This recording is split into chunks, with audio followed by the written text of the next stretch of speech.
That's bro, turn that shit up, man.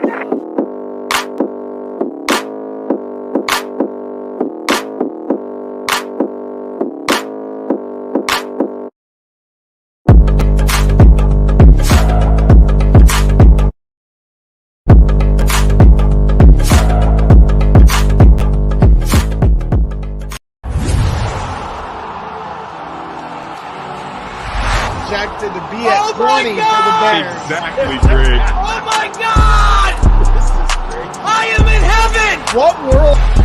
Purchase all tracks today. I'd trade my kid for a quarterback right now.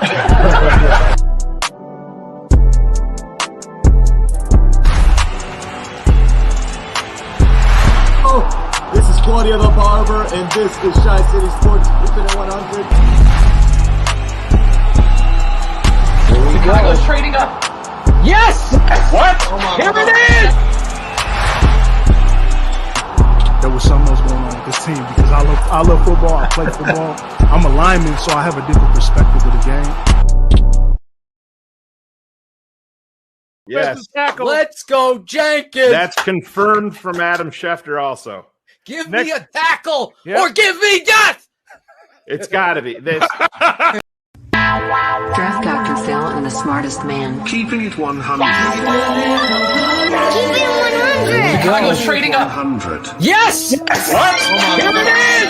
There's no competition.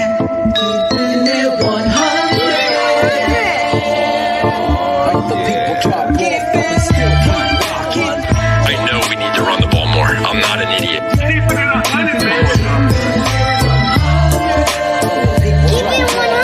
Keeping it 100.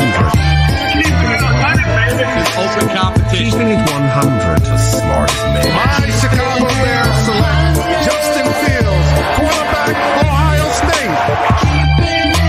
Guess who's back? The two dudes that kept it real. The dynamic duo that you love, the smartest man, and Dr. Phil. Break it down the film, never a problem, kick it straight. Most shows focus on stats, we focus on the tape. We keeping it 100, never running east or west. We coming with that truth, cause that's what our fans expect. Cut off the freaking anchor, moving forward to be free. But don't you worry, Shayne's got the dumbest tweets. It ain't no secret, Phil and Shayne got some haters. But now them out stuff like the true and now and laters. Debaters, frauds get kicked like Coach Tabor. Cuts had to be made, we added a barber moderator. Up and down, boys got you double checking. Sad sacks trolling like a fool drunk texting. Flexing on the truth cause you know they'll never change. Real, recognize real, that's what you get with Phil and Shayne. 100's what we do when we're breaking down the Bears. Fuck a play or a captain, all of the armchair. The tape never lies, the truth, you see. We laugh, we analyze, so there's no babies like Maybelline. Straight to the truth with acumen and facts. We got a sad nerd, but he's not just giving nerd stats. Car crash,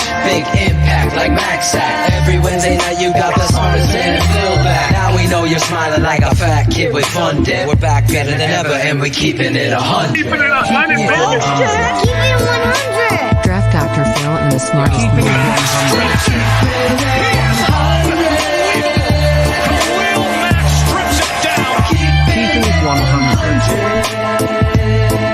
Draft Dr. Phil and the smartest man. Keeping it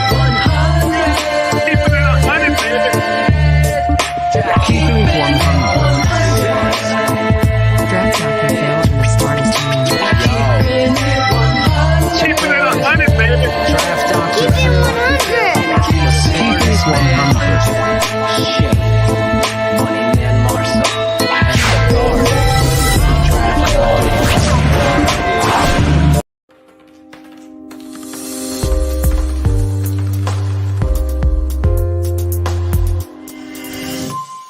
The following show is for mature audiences only.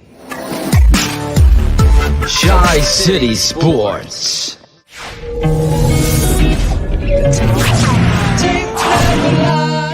Watch the tape, and when you see the tape, you know the tape doesn't lie, and there's just the tape doesn't lie.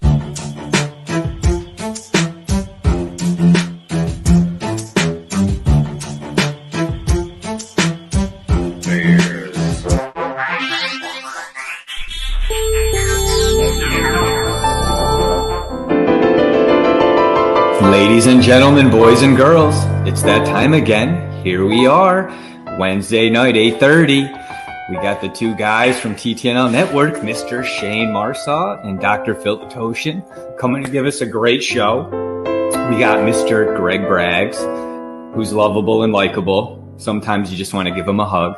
But then we have the CEO, Mr. Zach Pearson himself, joining us this evening to talk everything Chicago Bears. So I think nothing else is more important than bringing on the two stars of the show. One guy returning from the lovable, I think he went to Hedonism or someplace like that. But yo, this is your boy, Draft Dr. Phil, live here in Takana. Who knows? But he's back with a smile on his face, tan, and a pep in his step. So let's go. Shayne, Phil, how we doing, boys? What's up, Jack? I was just on, you caught me off guard. I was on Amazon buying you fucking 3 cases of 5-hour energy. Exactly. Bring that. Oh, boy. Never lies.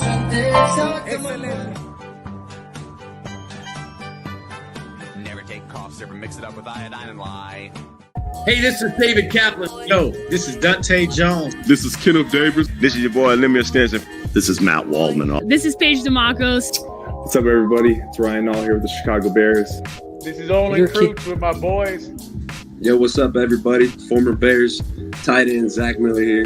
Well, listen to my guys, Phil and Shayne. And I'm showing my boys, Shayne and Phil. Yeah, you're listening to my guys, Shayne and Phil, on the Tape Never Lies Network, home of the greatest Chicago Bears fans on earth.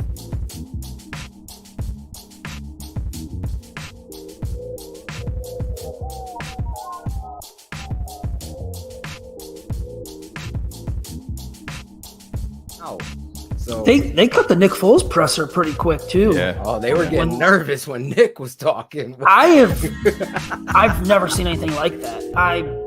People about that. You know, people are asking why was he even talking. Well, he hasn't talked all offseason. This was the first time we got to hear from him. He was not with the team early in the offseason, and it was nice to talk to him. But man, he did not hold back. Quarterback, you gotta go through a lot of the baloney. But that's part of it. That's why we play this position. That's why we grow. Because at the end of the day, there might be some kid that's watching this press conference that say Nick Foles is a 3 quarterback and he's going out there and his mentality is to dice up that defense and help his teammates. And that's what I will continue to do till I lace up the cleats for the last time. In a normal training camp, it was perfect timing with the Colts stuff, though. Oh my God. Oh my God. Feels like, why is this motherfucker talking? No, and I'm like, Shayne. I think it's good business. Put him out there and let him rip. And hey, this is the truth. Behind the scenes, Zach. I text Shayne. I see Nick Foles. I'm like, what the fuck is a third string quarterback talking for? Shayne texts back, Phil, this is good business. You got fucking Wentz is hurt. Now the Bears are selling this motherfucker, and he's going out there petitioning for the Colts job. I mean, throwing Matt Nagy on the bus, under the bus. Well, I thought if, Roquan and Danny Trevathan haven't played a full 16-game season together in 2 to 3 years, I believe, since 2018. So that depth's going to be tested. I think Christian Jones having a good camp. I think not only, the COVID thing. But yeah, I guess there's a negative. Yeah, Biggs said was a false positive. False positive could have taken them out. Exactly. I mean, he's not putting that out there unless he's got great fucking info. He's rarely wrong on that stuff. But the knock on him, on Christian Jones, has always been pass coverage. He's got guys kind of struggle to turn around and get his head back to the football look. He's done pretty damn well in the drills he's been in, and I think him back there with the depth. He's pretty much got inside linebacker 3 locked up. I do I thought outside Robert Quinn and Khalil Mack, I thought both are having good camps, but they're going up against backup tackles. Right. I like Travis Gibson. I really like what I see from him. He was Shayne's guy. That dude is. Yeah, like you said, man, that dude is big. He worked on his body. You talk about going back and investing in yourself. We talked about James Daniels doing that from year 1 to year 2. Tevis Gibson, we saw on the fan fest, he's dropping into coverage, and he looks like a different football player. Dude, yeah, tie his shoes without bending over. Those fucking arms are yeah, so man. long. He's a lanky guy. He's going to be interesting. Well, and also with the pick that you're referencing, sorry, Phil, to cut you off, but he was, if I'm wrong, correct me if I'm wrong, but the pick by Jalen Johnson, he was late getting it over to him. Yep. The break had already happened, and that's why Jalen was able to jump it. And whereas Justin, while his windup might be longer, he's trusting the break and getting it out of his hands when he's supposed to before the break actually occurs, and then the receiver's able to get it on time. Rogers, why don't you read us all a book? I could read you a few. I don't know if you'd understand them with your comprehension. Actually, I very well could. Now, is there any books about Oklahoma quarterbacks back there? I want to dive into that. Very well said. Hey, let me ask you something, Jack. You always give me shit about my shirts, but I'm wondering, did you used to be like a 400-pound man because every shirt you wear is stretched out? Like, it's do you just have a V-neck, shirt? Greg. Well, I know it's a V-neck, but it's still very loose on This is actually a brand new shirt. Do you not want? Well, maybe get it one size smaller, or do they not? Do they not sell men's shirts in the size that you need? Maybe. No. That was well said, though. You're so articulate. I'm glad that we're able to put this out. Articulate. You're better just using your thumbs. That's what I'll say right now. I'm just saying. You put out a quality product. I'm not saying. I'm just saying. And I was gonna wear the blue shirt, but I figured I'd switch it up for you today. If you heard what I said, I was like, this asshole didn't wear the blue shirt tonight. Like, that's what I actually said. So I had to change it up just for you, Jack. I appreciate you standing up for something. I like it. It's a good thing. That's what I'm here for. I'm here to stand up for what's right, and that is wearing a gray shirt.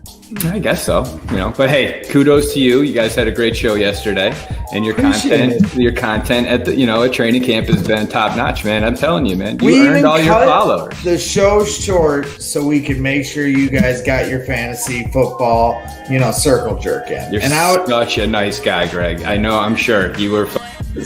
I'm quality. I'm a quality guy. This is the Tape Never Lies Network, and now I am under the controls. Jackal is no longer here to bore you. Him and Cars can go off onto their boring train and bore each other to sleep. I could tell this fucking degenerate in the background, but what are you talking about? I was just reading some fucking books.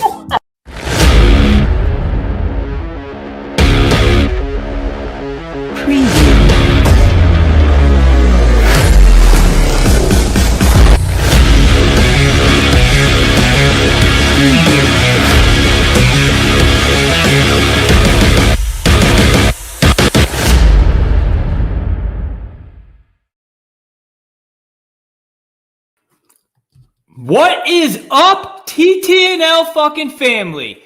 Don't know what happened last week. I got to see what I looked like, apparently, and a little too much edibles. With that being said, we're a week into fucking training camp. There is a lot to talk about. We have a very unique show this evening. Can't wait to talk about some Chicago Bears football with fucking Phil, whoever else joins us this evening. But I think we should get started. I might have used a little Peruvian marching powder before I hopped on the air, but hey, it's better than meth. Hey, Larenson, go fuck yourself. Let's go, Phil. What's up, brother? What is up, Christopher.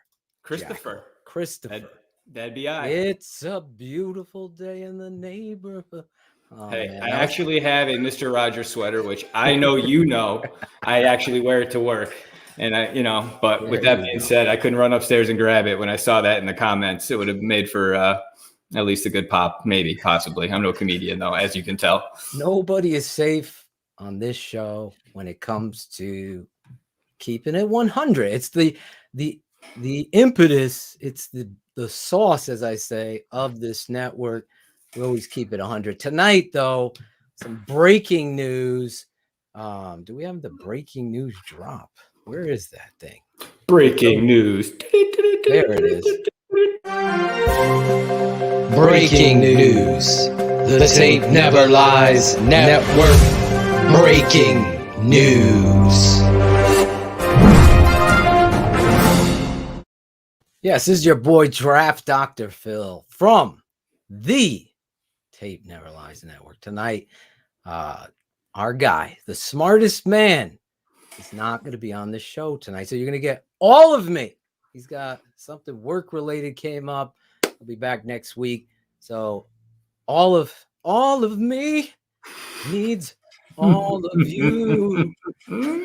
Sounds like a parody song coming out of here.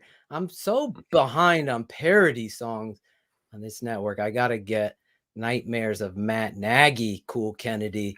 We got to do the remix of that because that is my biggest nightmare. Coach Matt Nagy and what he's going on. A lot of stuff is going on, obviously, with the Chicago Bears.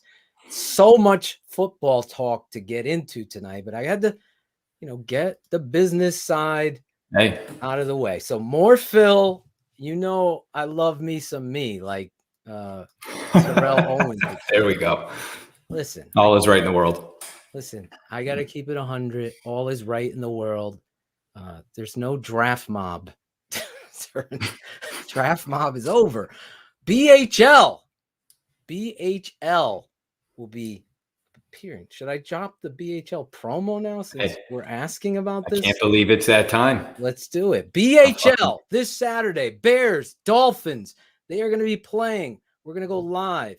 If you're a patron at halftime, me, Berlissimo, my dad, and Shayne will be there breaking down some plays that have happened with the telestrator and the whole nine in the first half, looking at Justin Fields' very first snap. I want to break that play down. I want to see how he took the snap, what he did. Hopefully what's the odds, pass or run with Justin Fields' first snap, Chris?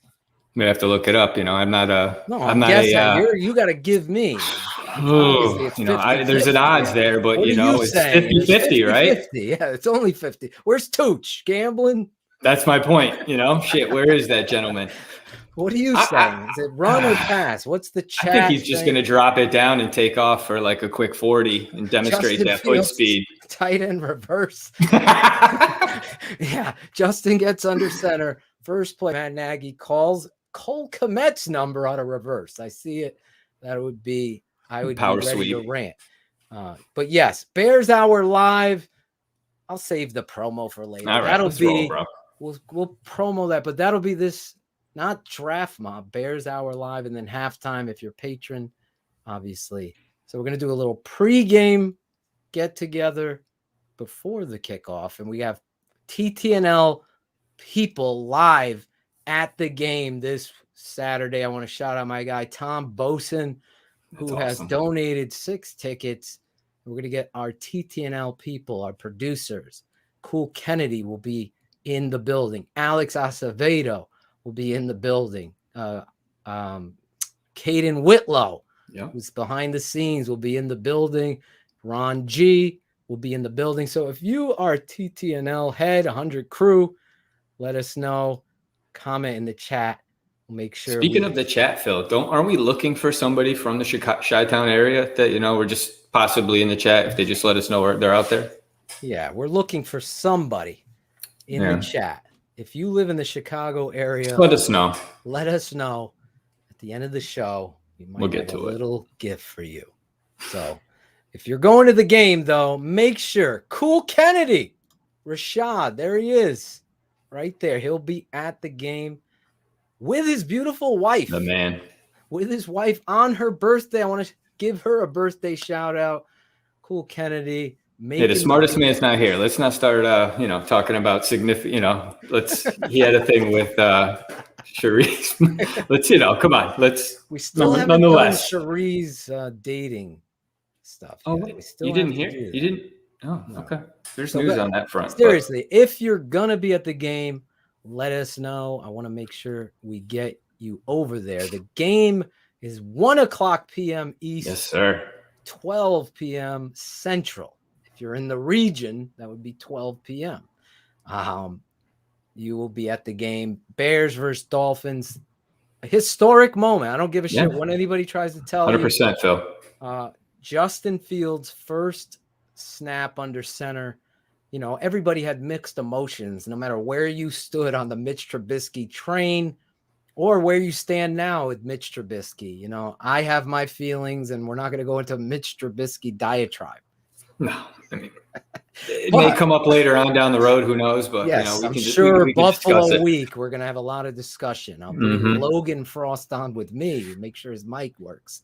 Weren't they saying it was that Fields Trubisky starting against each other? Trubisky, yes, I'm sure there's going to be a lot of stuff going on. But yeah, that Justin Fields moment coming out of the tunnel for the first time, stepping onto Soldier Field. I don't care that it's preseason. This is the only simulation that you can get of football. And the smartest man to our Bears nerd will tell you, this is where you separate the men from the boys with live reps. We're always talking about reps. Obviously, if you are a big fan of this show, you know, there's no bullshit. There's straight, candid truth, and there's just complete honesty. As a coach, I'm setting my precedence on practice and toughness. I've already said and seen all of those. There's no politics.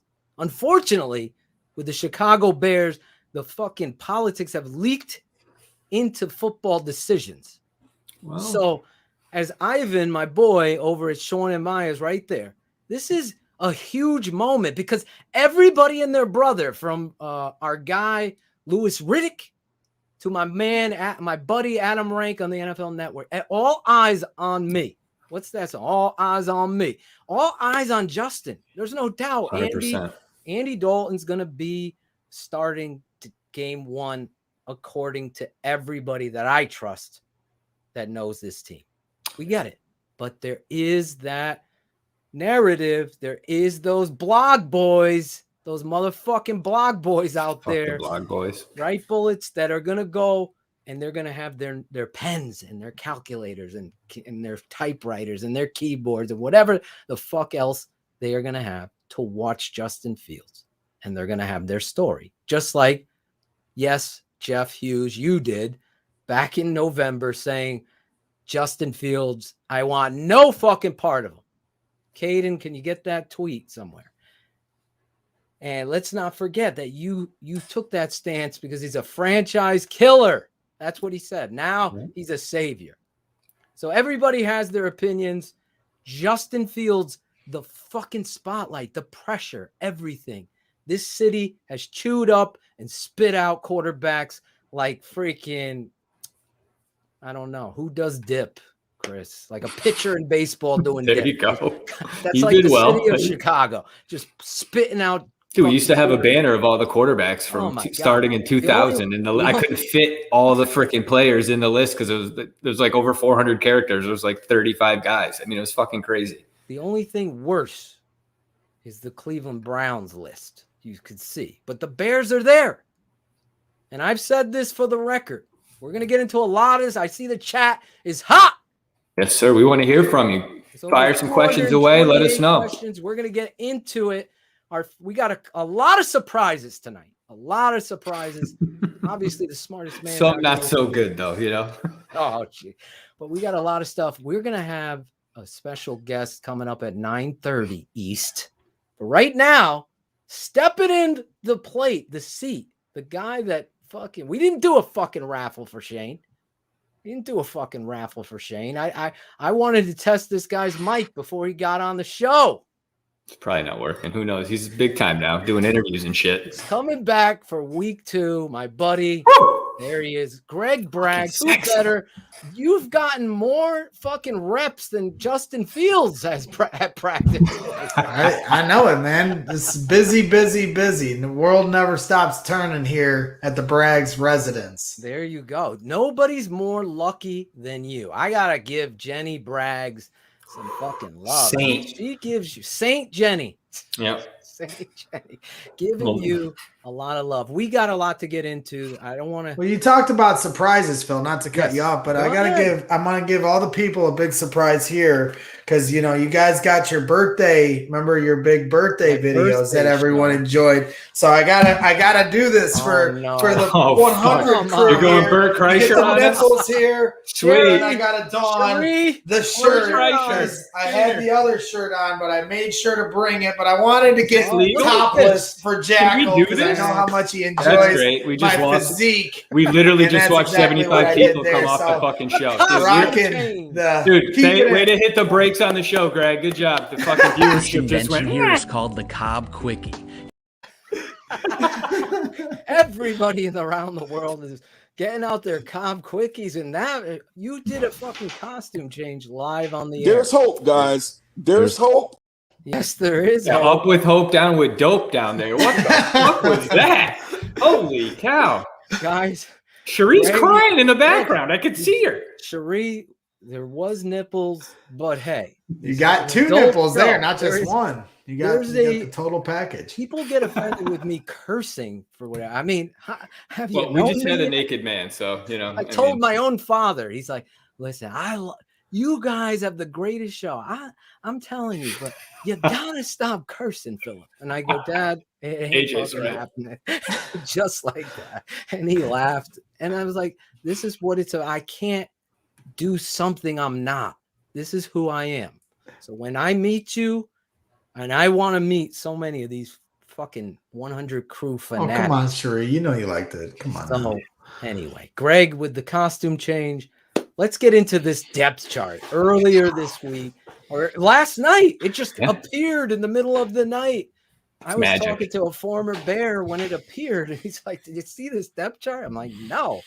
And he sent it over to me, and we were talking about it. So do we have some of that depth chart? We can get up here, bring it onto the show. Let's get into it. Some of these things are surprises here. Let's obviously start. Everybody, Greg, is talking about the offensive tackle. We started the show with me. Give me a tackle or give me death.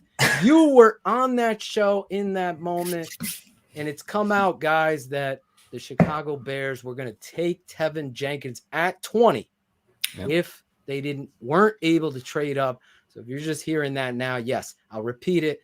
That has come out, confirmed. Ryan Pace and company, we're going to take Tevin at 20 if they couldn't trade up for Justin Fields, who they've eyeballed, and they've had, obviously we all know the story. So now they got him here. He's been sitting out. Listen, right here, Lachavious Simmons is topping off the board there at right tackle. James Daniels, right guard, if you're listening on the podcast. Sam Mustipher at center. Cody White here at left guard. And Elijah Wilkinson, the free agent they signed from Denver, who's more of a right tackle. But I thought he was coming in here, obviously, to be that swing guy. Yeah. So he's going to get the start this Saturday. That's your offensive line first team. The second team, and I'm telling you right now, we're going to get into other positions. We're starting with the offensive line, Red Hat Duck. Guy Tyrone Wheatley Jr. has been a surprise for me. Watching Greg Bragg's tape, because the NFL doesn't give us any, and neither do the fucking Bears, the Gestapo Bears. The Gestapo Bears, Greg. I don't know. They have signs up all over the place about no best kept secret shooting. No shooting video. Greg, today. The Braggs rule. Way to go, jerk. Talk about what happened today, Greg, real quick. Today, there's a storm that goes in, and there's a rule written into the Chicago Bears. They went to the Miami Dolphins media, and I'm paraphrasing here, and told them because there's no fans, because of the storm, nobody can shoot any video footage of practice. Yeah, when fans are there and it's an open practice, as they call it, then the media, they still can't do video or pictures. They can only do video or pictures in a very limited time at the very start of like the warm-up session of camp in the first 10 minutes. So they can't even show anything when it becomes legitimate one-on-ones or 7-on-7, 11-on-11s, but they can at least live tweet what's going on during practice while fans are there. But when fans are not there, it's what's considered a closed practice. So when the fans were there this morning and they're warming up, it's a live practice. Then all of a sudden this storm rolls in. They move everybody into the Walter Payton Center, which I got to go in a few times, and it was gorgeous there.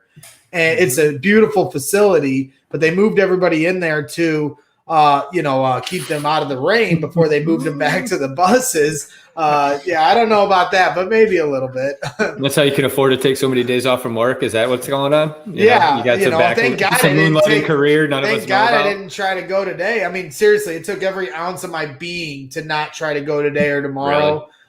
With it being a joint practice, I've never gotten to see a joint practice because they never did those at Bourbonnais. They would always go to the other team's facilities like the New England Patriots or the Indianapolis Colts. So I've never gotten to see a joint practice. And sometimes those can be the best competitive action because if there's a fight that breaks out, nobody gets suspended. They just get the whistles blown and then you start playing again. So that's where serious competition goes down. So it's killing me that I can't go tomorrow, but Daddy's got to work and Addie's got her first day of preschool tomorrow. So I will not be in attendance. But as far as today is concerned, they move them into the Walter Payton Center to get them back on the buses. So now all of a sudden it becomes a close practice. And then the media is extremely restricted as to what they're allowed to report while it's going on. And the Dolphins media is sitting there like, what? Like, they're not used to this. They're used to being able to tweet out videos and everything else and live stream it if they want. But nope, the Chicago Bears, they've got the Greg Braggs rule in there. So now nobody can have fun. But then the irony of all of this is, I mean, did you guys see the video? And I'm sure everybody in the chat saw it as well because it's been viewed over 1 million times on social media. But the sidearm throw in the corner of the end zone from Justin Fields to Robert Cook sent that to me and to Riley Ridley, correct? Yes. A hell of a play. To me, I would determine that as his best play by far of any day that I've seen him. I highlighted it on Twitter. I didn't get a caption of it with pictures because the play right before that, he had a nice play. So I actually missed it with my camera, but I saw it with my own two eyes and it was incredible because he rolls out to the left of the pocket. He gets pushed out of the pocket from pressure and he has an open lane to run. Caden, can you pull that clip and share it? Absolutely. Pull that up. It's on all platforms, so it shouldn't be hard to find. Ridley looked like you catching that ball in that foam pit when you were catching passes, Brad. Did you like that athleticism? Thereof. I mean, Jesus. My tummy kind of came out too. You call it a tummy? Stay there for a second. Little tummy. The reality of the Gestapo Bears doing this is, I don't know. It's like your family, and the extension of your family embarrassing you by not doing what's correct. What's correct is you have a guest at your house that are there to do a job and cover a football team. Cover a goddamn football team. Yeah. And you are over there saying, no, it's the brand, whatever the fuck rule you came up with. That you're going to put signs up. There's no video. And I said this a while ago. The Gestapo Bears has to stop. Yeah. You're not giving any trade secrets away here. Here's the play. So incredible play. Breaks out of the pocket, sidearm slings it, and becomes a football. And what you don't see in the video is Riley Ridley is locked up at the goal line right here and right as he comes out. He's locked up. And Justin could have seen that and just tried to run. But instead, he waits for the separation, changes his arm angle, and throws a dart. And what I was going to say to this video is, this is prohibited video that we're seeing right here. He threw it. Look at that. Pulling it back. Pull it back a little bit. So here's the balance. If you're listening on the podcast, obviously, if you haven't seen it, he squares his shoulders. Look at that front foot. He plants on that foot that's from the right foot while he's going to turn his body and shoulders square and delivers a dime in the back of the end zone. Ridley, our guy, catches it in the back of the end zone. It's something we haven't seen. It's exactly. But the irony of this video that I was going to point out, Phil, is this is a prohibited video that a fan took who isn't a Snuck it, exactly. Greg. He's doing the reason 6 he to can 7 do that months now is because he's not a Twitter personality or a media credentialed press. Exactly. He's just a fan incognito there. So he shares it. And what is so funny about this, Phil, is if you go on the NFL's Twitter account and their Instagram account, they took that video, credited the fan, and shared it. Even though it is against the Bears' rules, the NFL was still like, no, we're going to show this is the to NFL. the world. Come on. This is great advertisement. This is exactly what we should be promoting. And the Bears are, let's suppress it and just keep it under lock and key because, God forbid we. And when the Bears put out their 1.5-minute highlight reel of the day, that play wasn't in it. It wasn't because they were over there talking to Jeff Dickerson, who's doing a 20 spot, not watching practice. Larry Bear. This is the fucking problem with the Gestapo Bears. They don't understand these moments. It's Greg Braggs at your fan fest getting in the tunnel, give him a fucking capturing job. the moment. It's the fan that's at practice with his fucking phone by his side, hiding it between his wife's purse, filming that play, capturing it. This is an embarrassment that you're telling the Miami Dolphins press, who's traveled up here to do their job. You can't do your job. Not here. We don't want anybody to see our guys in shorts. We're going to put out Larry Mayer's fucking 1 minute and 12-second video. This is how many years have I said this shit? Ryan, you fucked it all up, dude. 222. You're in charge of fucking football stuff, not Ted Phillips, right? That's what you said. They contradicted and you talk down to us and you get to this point where it's an embarrassment. I got 3 guys going to fucking Hallis Hall tomorrow. That's my truth. How many of them could film the fucking practice? Greg sent me fucking great tape that I want to share on the show. We can't. I'm afraid we'll get dinged. They'll go and shut our show down. I'm not going to take that chance. That's the Gestapo Bears. Yeah. You want reality. You want truth. Don't find that shit. You're not going to find it at the blog. It's bullshit. Right? Michael Tran, it's bullshit. It's an embarrassment. You think the New England Patriots are live streaming their inter-squad practice. Here, fans. Here, Logan and the Philippines. We know your season. We know you love this team. There's a fucking kid dying with of tragedy. He needs a heart transplant. Wants to see his Bears. That's it. Guy gets shot. Just wants to see Justin. Nope, not with our Bear. We can't let you see. Oh my God. You want truth? That's the truth. If I'm the fucking head coach, I want everybody to see. Of course. Fetty standing over there if he's lazy. I want everybody to know Eddie Goldman doesn't want to play. And what's funny too is you're seeing some accountability too for the players. Funny too is you're seeing some people in the chat mention it. But yeah, Ryan Pace comes up to me. I asked to take a picture of him after he talked to some of the his family and his coach's family. When he was done with them, I was like, "Hey Ryan, you want to take a picture?" He walks up and he puts his hand out and he's like, "Greg, right?" And he was kind of flexing on me a little bit, and I was like, "Oh, now you're making me nervous." You know, I was like, "That's funny." And he was like, "No, man, you're all good. I appreciate what you do for the team. You're a great fan." And then we got into the discussion about how impressed I was. This guy's fucking flexing, Greg Braggs. Go to another fucking channel, Steve. There's no fake. I'm fucking pissed off. You want to know why? Because I live in the backyard of New England, and I have a dynasty. You know what the Bears have? Nothing. Nothing. But it's just funny to me. Like, why would Ryan say, "Hey, I appreciate what you do. You're a great fan," but you're restricting me. I'm trying to help by just showing fans that don't have an opportunity to be there. Just give them a little bird's eye view of not just the practice plays, but the atmosphere, the campus. I'm not even allowed to do a video of the drum line when I walk in. Like, come on, guys. Like, this is silliness. And Phil and Greg, New England is like the most secretive team in the NFL, right? Exactly. They'll do it if they're not cheating, they're not trying, and they stream their fucking practices. And it's like Chicago's like, nope, can't do it. We don't want anybody to have anything. It makes no sense. But I don't understand fake outrage, Steven. So go there. I know. So The reality is, trust me, this isn't fake outrage from Phil. If anybody wants to see the film at practice, it's the guy that does the tape never lies. Exactly. Freaking what do you breakdown. want? I want the Jesus. paint. You can't. I cannot wait to Saturday. Steve stepped in it. Guess what? You can't hide from me Saturday. You cannot hide. And you know what?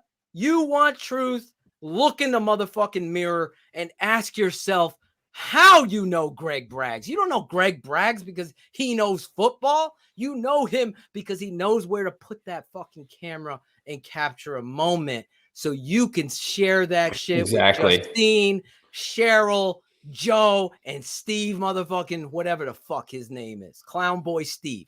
So you can share that shit around just like the hypocrisy that the Chicago Bears did and the NFL did. They took the fans' video that wasn't supposed to be and used that to promote the Chicago Bears. And to me, that is a showcase of your hypocrisy. That is a showcase of a bullshit culture.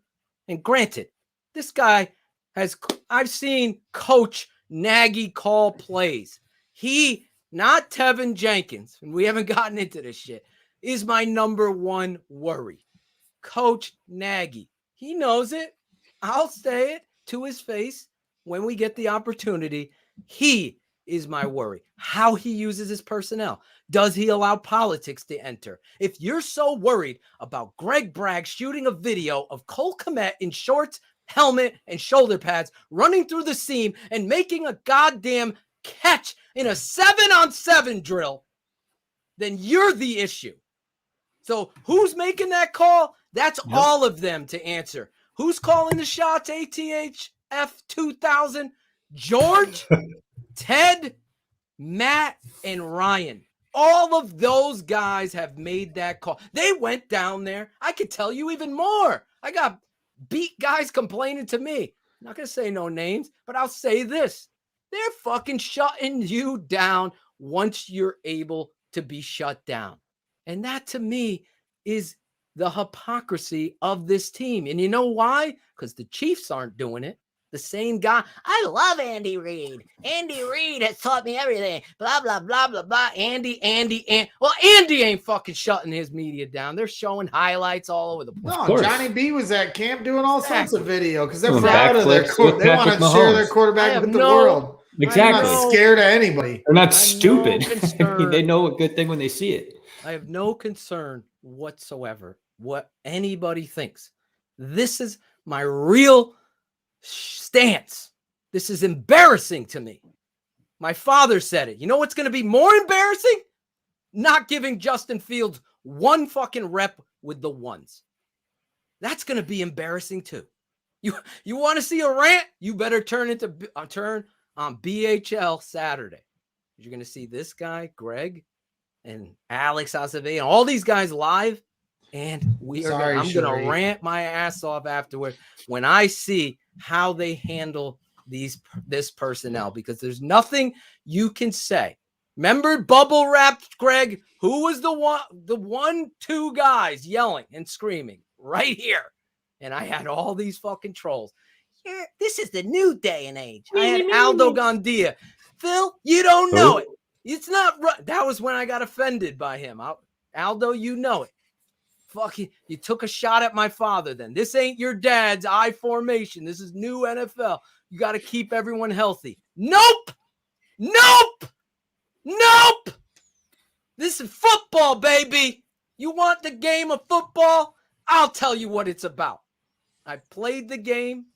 I coached the game. I scouted the game. I love this game. And when I see someone neglectful of it and its beauty, like I don't go to the fucking soccer coach and tell him how to coach his team. I don't know soccer. But I look at football and I see politics invading, the grubby little hand crew of Nagy, right, Sean Sierra? Then we got an issue. And there's no script on this motherfucking show. Tevin Jenkins, guys. Yes, I'm worried about Tevin Jenkins for now. Everybody's worried about because we don't know anything. Again, the Gestapo Bears. He's getting better. He's getting this. You make the only thing we know is he had a sore back in college. He had the same issue he dealt with then. I mean, that's probably one of the reasons why he might have slipped to the second round, if anything. But outside of that, they're being cautious. They are being cautious and optimistic. He sounds like he's really frustrated from what Nagy's saying. He wants to be out there, but if I'm the Bears, going back to the depth chart, I'm looking at whatever left tackle is on the street currently or one that could potentially be cut from another team just to give yourself an insurance policy, because it sounded like today the offensive line had a tough time with the front seven of the Dolphins. Granted, the Dolphins had a tough time with the Bears front seven. This is that time of year where the defense is going to be ahead of the offense, but still I want to, if we are worried about Tevin Jenkins back or whatever it is with his health, I want to bring him along slowly to make sure that whatever it is rectified. He's obviously not on the PUP list, so that's encouraging, maybe, but I don't know what to read from that because he's out there in shorts every day doing nothing. Absolutely. I haven't seen him do anything. Granted, I got my eyes on the action on the field, but he's not doing anything. So I'm trying to pick up a left tackle. And then if Elijah Wilkinson, as you said, is more of a right tackle from Denver, then put him on the right side until Jermaine Ifedi's ready to go, because Justin Fields is not coming in until they get that offensive line right. So if we all want to see Justin Fields, then they got to get the offense line and the run game going first. There's guys available if they wanted somebody. I mean, they could go out. You heard this moron. Hey, I know that feeling, Jackal. Talk about the offensive line getting gelled near the end of the season. This is Coach Nagy, and I'm paraphrasing. Watch when I talk, Jackal, because I'm talking football now. And no politics. I'm bringing you back in, but behave. You're the new Coach Chatham. Nagy talking about, well, you saw then, pointing out Mustafa. This Mustafa was on the practice squad. They started Alex Bars at center before they could figure it out. They couldn't figure out David Montgomery, but you want me to sit here and believe? I'm going to believe, and it's all Mitch. No, it isn't. I've broken this shit down like nobody. Go over to our network. It's all there. This is coaching fundamentals.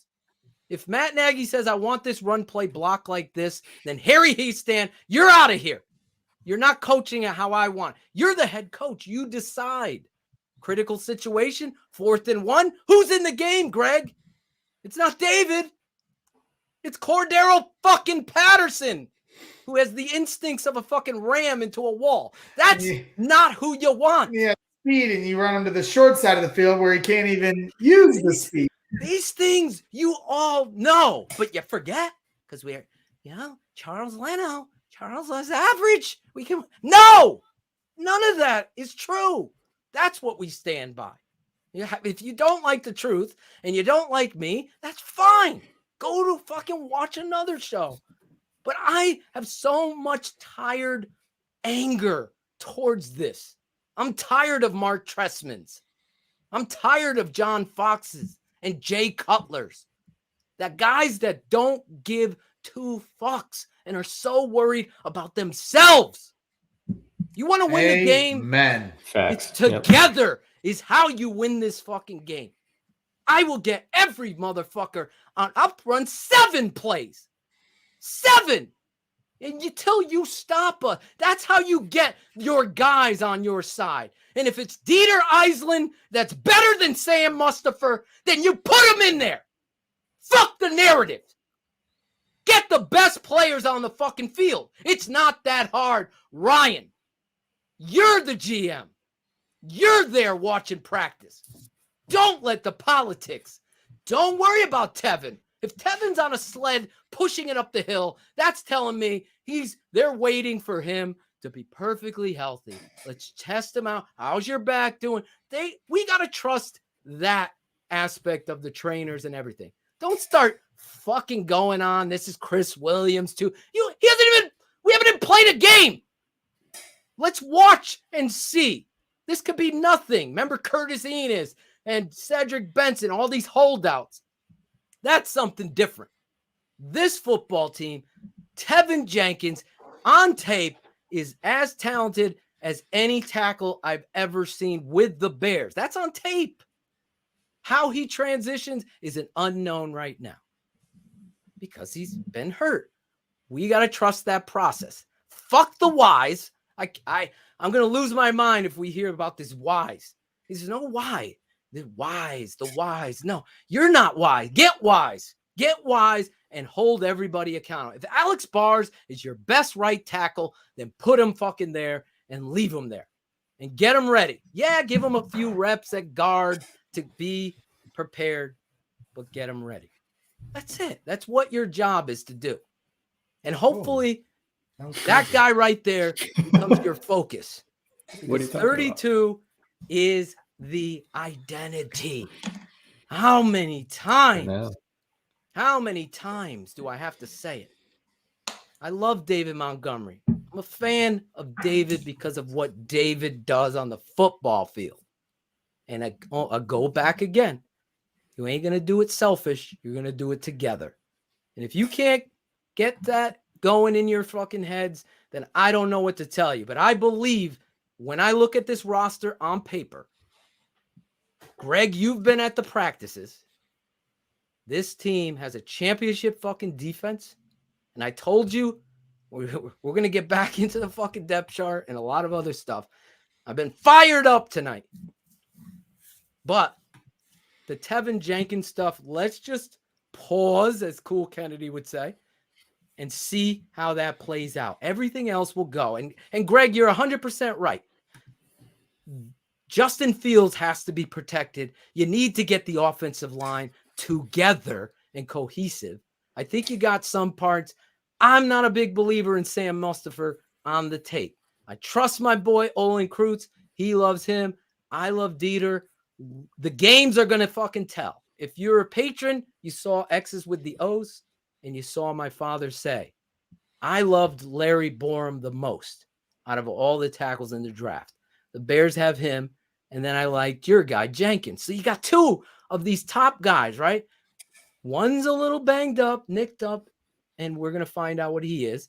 And Borum had a concussion, and these things happen. So let's not put the panic button. We'll find out some answers. And right now, watching Greg, as I was saying way back, watching the Braggs tape, I was able to see a lot of things I like about this kid, Tyrone Wheatley Jr., son of Tyrone Wheatley, the former first-round pick of the Giants, beast, and running back from Michigan. So there's bloodlines there. Listen, it's going to be exciting. My father spoke the truth. You're right, Jimmy Jam. And everybody has an opinion about stuff. So it's gonna I'm excited about seeing it. We're gonna have Larry back on the show. Dieter's gonna come back. We're gonna talk about a lot of the offensive line stuff this year. A lot of exciting news and guests. Speaking of guests, let's get into our first surprise guest, but I can't see his camera. Could he allow his camera? There he is, handsome devil. All right, get him in here. Our first guest tonight. We're going to switch up, Greg, and get back to the fire and passion.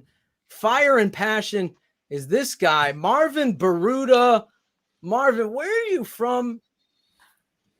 I'm originally from Chicago. Oh, nice. There you go. Originally from the region. Can you guys hear me? Can you guys hear me good? Yeah, I can hear you. Yeah, I can hear you. I'm currently in Des Plaines. Des Plaines, there you go. I don't even know where Des Plaines are, but but I trust you, man. You, though, have a unique story, right, Greg? This guy paints. If you've seen some of these cleats, this guy right here, Marvin Baruda. I actually met Marvin way back, fucking 7, 8, way back. 9, way back when I first was starting out. This guy is a class act. And a great human being, and he does these things. Well, I'll let you talk about it, but he paints these cleats. Do we have any pictures? He did some Justin Fields stuff. We're trying to get those pictures up, Jackal. Right here, buddy. Right here. Justin there we go. Fields cleats right there. Those are official Baruda. Can I call them the Baruda cleats? Yeah. The Magruder Yeah, film. you can do that. The Baruda cleats. They're dope as fuck, dude. He does a lot of dope stuff.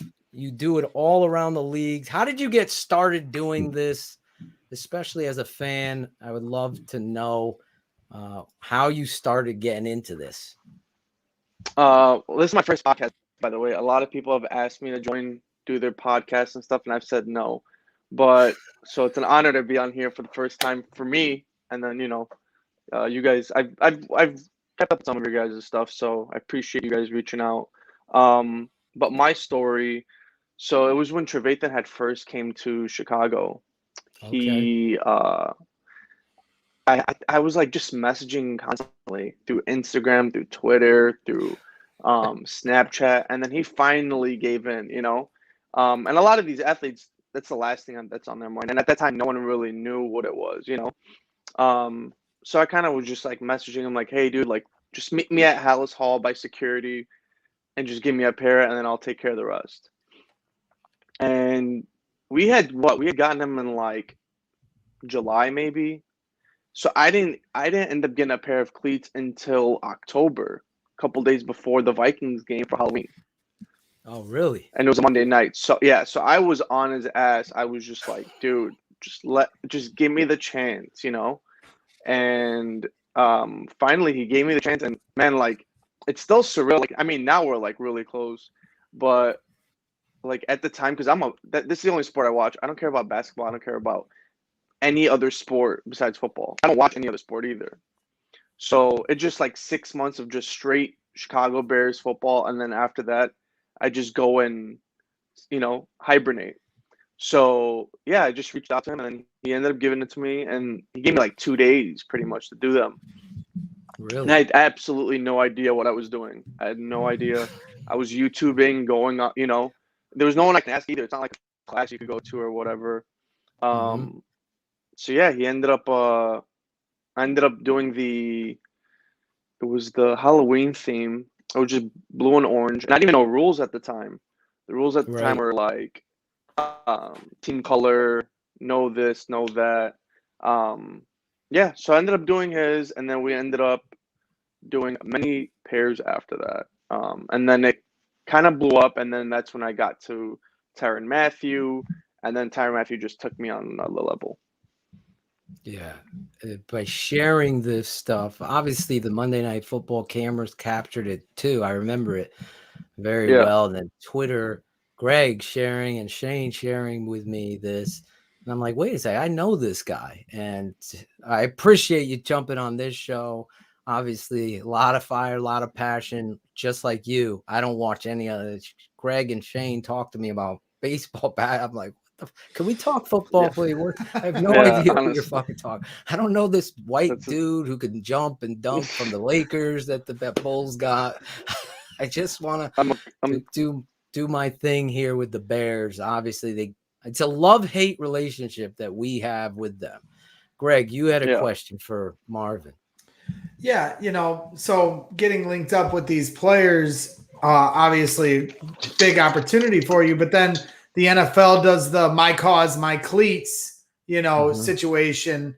You were able to get involved with that as well, correct? Yeah, so I did the my cause, my cleats.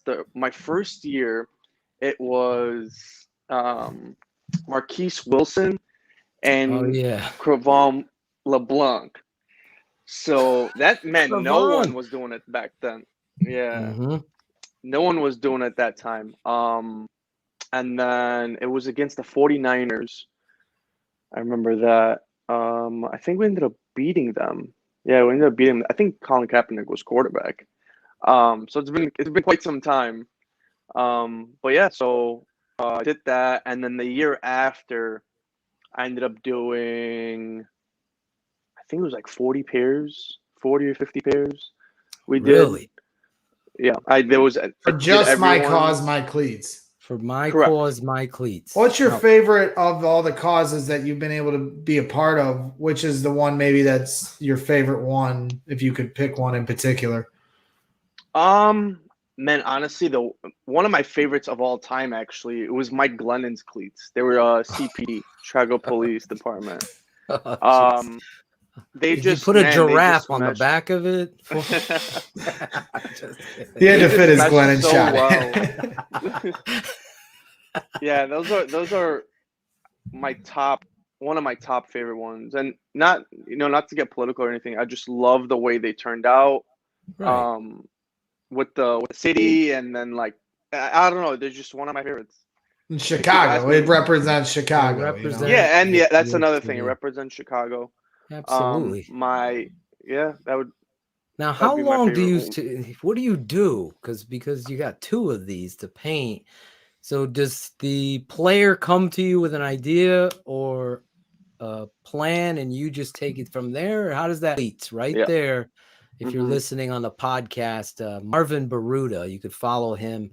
What's your Twitter handle, Marvin? Marvin Baroda, and then same with my Instagram as well. Same thing. At Marvin Baruda. Baroda. Correct. That's how you say it? Baroda, same thing. I want to know what you prefer. What do you prefer? Baruda? Baruda. All right. I like Baruda better. You sound like a linebacker. Yeah. Baruda. Get in there. I wish. I actually played high school football for 4 years, so. Did you? Yeah. There you go. Buck what 25, position? So. Buck Corner 25 safety. playing corner, right? Yeah. There you go. Greg, you've cleared up. Your screen is clear. Your eyes are blue like the oceans in Punta Cana, Dominican Republic. I love it. I had another question for Marvin. When you're doing other teams, right? Mm-hmm. Then the Chicago Bear, you mentioned Tyrann Mathieu. So did you have to do a Green Bay Packer cleat? And what was that like? I'll tell you. So I think you had a question prior to that about the players reaching out and all that kind of stuff. Oh, yeah, I did. I'll answer that one. Okay. Look at you. You're a star on this. Johnny on the spot. So let's say if you reach out. Sometimes they'll just be like, hey, do whatever you want. Guidelines, team colors, that's for sure. Unless it's like a collab. So like the Tariq Cohen ones. It was a collab with Lyric Lemonade. Which is a Chicago-based. They do music videos and stuff. They're really big in Chicago. So that one, you can do whatever. They're not wearing them on the field. It was just a gift. But usually it's team color. Sometimes they'll tell me what they want. Sometimes they'll just be like, dude, do whatever. Make me stand out.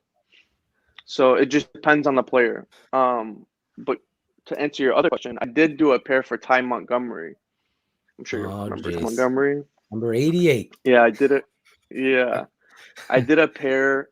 He had messaged me on Friday. Mm-hmm. It was a Friday. I ended up doing the pair. I drove to Green Bay. And I delivered it to him Saturday morning before they got onto the bus to head out. So it sucks sometimes because I'm like, dude, I hate them.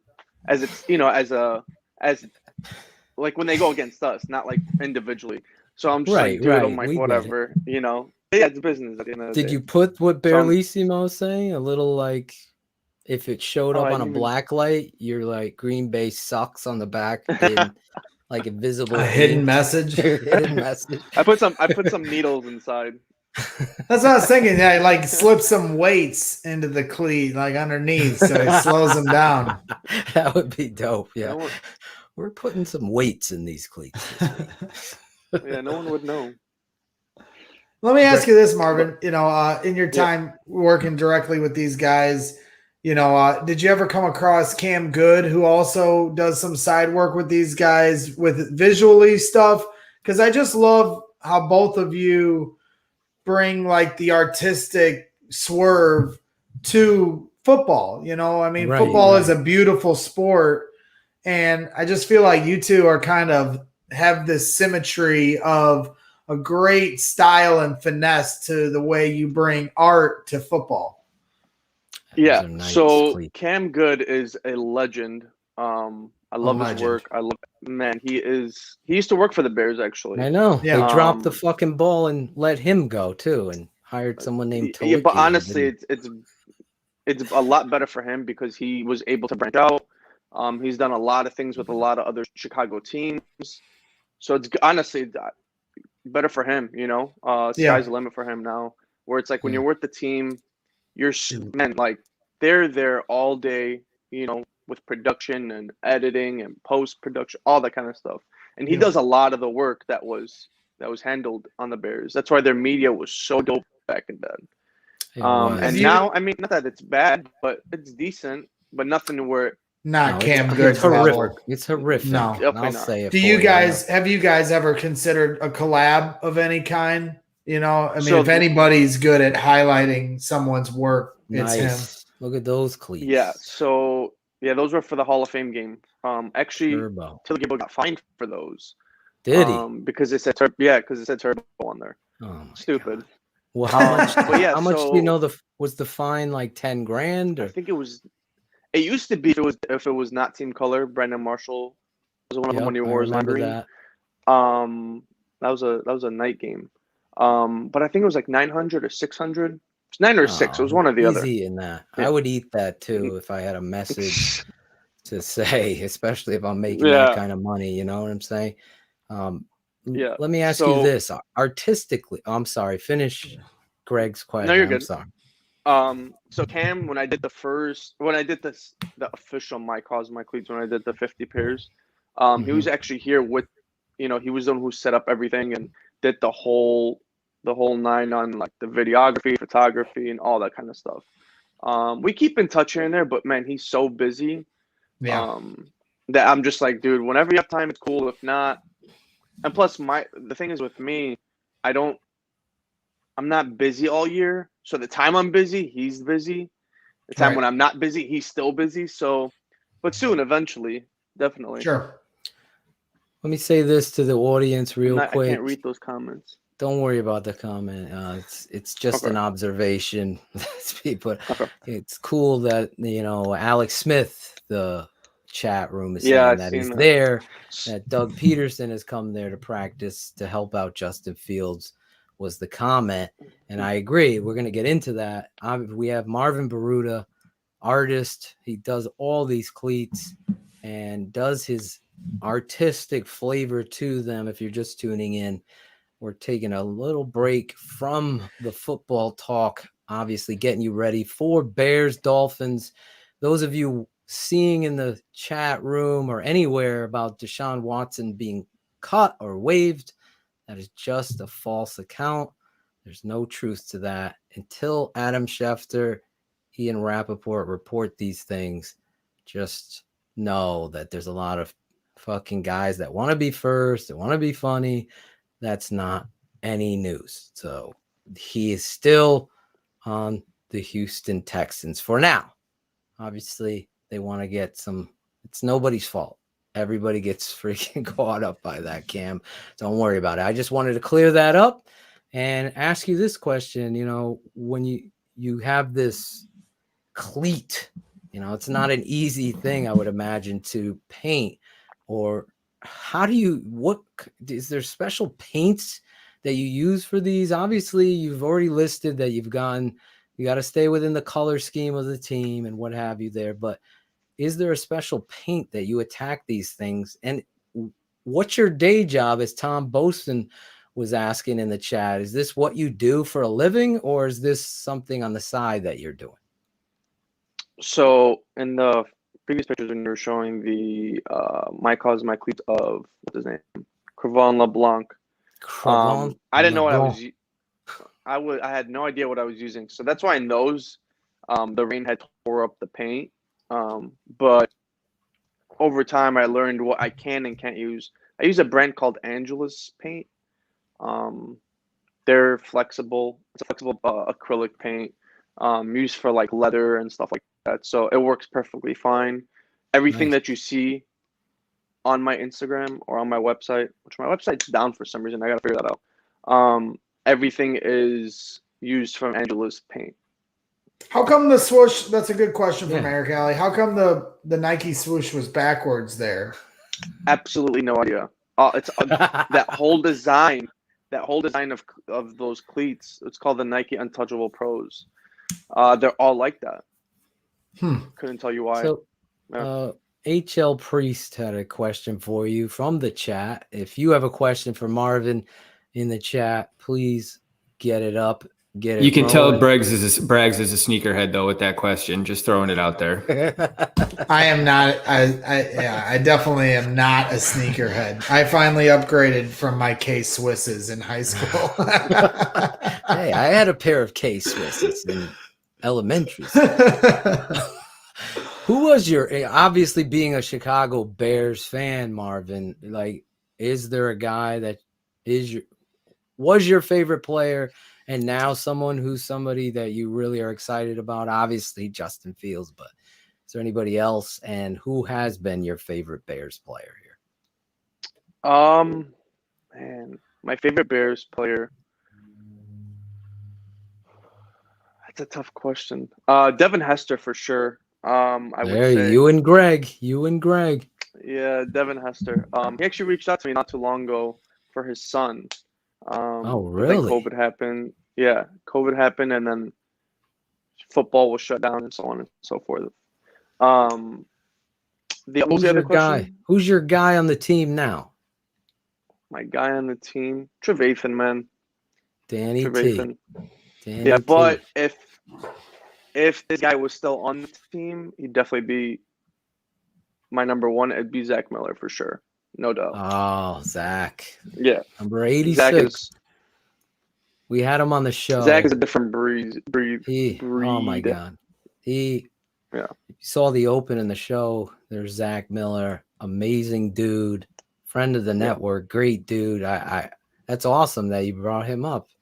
He's just a great person. When we had him on, he was very vulnerable. Chris Jackal wants to know, do you do any soccer team cleats? I've never. I mean, they're the same shoes, really. I'll do anything. It doesn't matter. It could be sandals, high heels. That's what I was going to ask. Yeah, I could just take anything and paint them. How did you get started painting? Man, that was my first time ever. Actually, I hated coloring and painting growing up.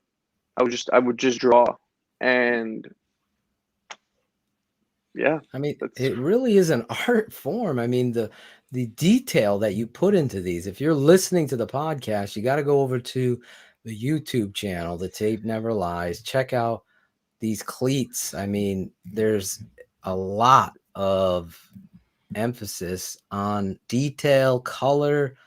These are the little things. And I find that players, and this is another thing, un-Chicago Bears Gestapo, it's the NFL Gestapo. There's one area with which, they took away celebrations for touchdowns.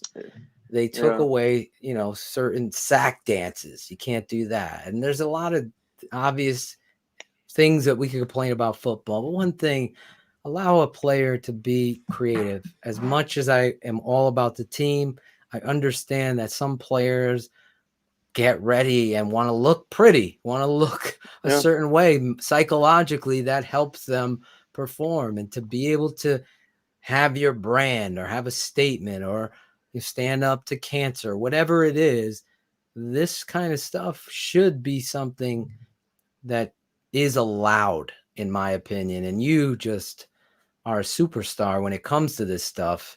Have you done a Ryan Pace pair of cleats? Alex Acevedo would like to know. Has Ryan Pace? Actually, yes, I did a Ryan Pace. I did a pair for Ryan Pace. This was back in Bourbonnais, not last year, the year before, or not last year because last year was closed, but the year before. I just saw him driving on his golf cart, and I was like, hey Ryan. So when I said hey Ryan, he's like, who the hell's calling me by my first name? Right. So he pulled over, and then I was just like, hey dude, I want to make you a pair of custom shoes, And then he's like, okay. He's like, when do you want to meet? I was like, I'll do my thing. I'll see you in a couple days at camp. And then he's like, okay, that's fine. So the video's on my Twitter. Oh, for real? Yeah, the video's on my Twitter. Acevedo did some homework here because I didn't know about this. That's awesome. Yeah, it sounds like it. Yeah. Now he was happy, and then he's like, "What's up? Can you do a TTNL Keepin It 100 pair of cleats for me? I gotta that would be dope. I gotta put that on the show. An original Baruda. Baruda cleats. The things I see that you do, if someone gives you just a little bit of an idea, do you just extend it, or do you? Because for me, and tell me if I'm wrong, as a creative person when it comes to music, when I'm working with Cool Kennedy, I'm always like, all right, do you like that? You know, do you do that with them, or you just do the whole thing and here they are? Do you check in with them? How do you go about it? It's interesting to me. So let's just say you hit me up and you're like, hey, like I want this, and I'll be like, what do you want? What color scheme? And that's it. And then I'll just take care of the rest. That's amazing. These are the Zach Miller ones, correct? Those are Zach Millers. He was never able to wear them because he ended up getting hurt. But on the right shoe, I think it is. Yeah, the right shoe. He has like Deion Sims on a tombstone, and then he had someone else. I forgot who the other player was. He had a couple players on there as a tombstone saying like he's coming back from the grave and all this kind of stuff. So never got to wear them though. I like this idea by AJ Smith. I want to roll with that. This would be great. Just let me know. Actually, Barlissimo has once again done his part. You know, I don't do Twitter and I just do Instagram, and I'm like, oh shit, now I'm going to follow you on Instagram. I think I do follow you on Instagram. Barlissimo got you on here. Between Greg, Barlissimo, and others, getting great, amazing guests to come on to this show. It's the best Bears show on the planet. It's not even close. You're the best at what you do, and it's amazing tonight because I didn't want to do any research on you, Marvin, because I met you a hell of a long time ago, and I said, this guy is going to go someplace. He's fucking brilliant. That was my truth. This is my truth. I scouted this guy a long time ago, lost track of him. Barlissimo, please give Marvin my personal cell phone, and I want to talk to you about some ideas I have. Obviously, pay you for this. I think I owe you $100 now. From back in the day, keeping it on. Don't worry about it. You're just an amazing human being, and what you do with your art that you just. I don't even like to color. I didn't like to draw. Now you're all over the place doing this amazing stuff, Greg. I mean, you're a fan in the stand all the time. You obviously titled your show that. Follow Greg at Brags in the Stands. But Greg, I mean, when you see this kind of stuff as a fan, doesn't it get you a little bit more excited when you're able to see Tariq Cohen and whoever, Javon Wims and Justin Fields have their own personalized cleat, and someone like Marvin going to town to make that special? I just 100%, because in football, like as opposed to basketball or baseball, you know, they got their helmets over their face, you know, so personal identity is so hard to really, you know, blossom in the NFL because, you know, you can't, it's just the face recognition isn't the same. So, you know, for Marvin to be able to bring that kind of swerve to where these guys can have a personal identity on the field and in an artistic way, like you just showed, not just with the paint and the colors, but the vision of it, of like with the Zach Miller, the coming back from the dead. That's something that means something deep to Zach. There's a story behind it. It's not just colors and there's a story behind it. And that to me only enhances the football experience because, you know, for the fans, then you learn something about the player, and for the players, you see that sense of pride. I mean, he did Tariq Cohen's cleats one time. The first game Tariq Cohen ever played, Marvin, I went to the customized Bears jersey shop in the stadium, and I had him put chicken salad on the back. And then I went down by the tunnel, and then freshly print. I mean, the letters just got put on there, and I'm throwing it up to him, and he loved that. He thought that was hilarious because that was his personal identity his rookie year. He wanted everybody calling him chicken salad. And, you know, that's what these guys want, is to be able to be, you know, have that person, exactly, not just a brand, but an identity. It's bigger than just the game itself, and the players should be spotlighted like that. And what? You do an incredible job, Marvin, of that. You were talking though, with Ryan Pace story. I'd love to hear the end of it as far as what his reaction I know was. Spence from Australia's pissed at me. Finish what happened? Did Pace, he gets these cleats? How does this end here? They were just regular sneakers. So he ends up getting them. I regret not getting a picture, but I got a video. Like I said, I think it has like 30,000 views or 27,000 views, something like that. I can't remember. So it like blew up on social media because it's like is it's it still on your Instagram? It's on my Twitter. My Twitter. All right, it's on his Twitter. Yeah, you don't do Twitter. Yeah, I won't. But one of these guys will get it to me because I want to see it. Follow Marvin Baruta at Marvin Baruta. It's BAROOTA. Marvin, MARVIN. Marvin at Marvin Baruta. All one word. You'll find him. Check out his story on Ryan Pace. Check out what he does. Let him know you saw him here on TTNL's Keeping It 100, Shy City Sports as well. We do it all here. We always want different. And I've reached out to musicians, trying to get T-Pain to come on here so bad because of vulnerability. I think that separates these fans. I'll say 95, 98% of them just have the passion for this Chicago Bears team and love for life and embracing that. What you are doing is what Greg said, and I'll piggyback off that. I love the fact that you get the opportunity to do something you're passionate about and bring the Chicago Bears and football, your love, me and you, remember that, love this game, but you're able to do that. It must be the greatest feeling to know that Danny Trevathan or one of these players, Justin Fields, is he going on the football field tomorrow? I mean, Saturday with your cleats? These are actually the cleats. I still haven't given them to him. Oh my goodness. Shit. Look at this. He's got it right here. That's so badass. Live dude. in his hand. What size does Justin And he's wearing those Saturday? Is he wearing those 12 Saturday? and a half. No, I haven't. So because of COVID, before I can like drive up and drop them off at security, or like have them meet me there. But now they have it gated off because of the whole camp thing. So once it's over and they clean up on all that kind of stuff, I'll be able to go and deliver them. But until then, can't do much. We got to get a way to get you over there.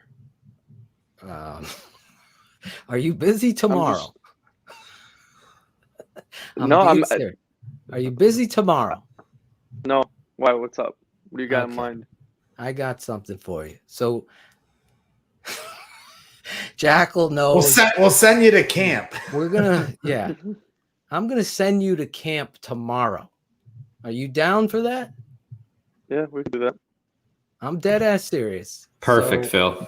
I was going to give this away to one lucky fan and try to play a game, but I think this is in the moment, Greg. That's what we do here. No script.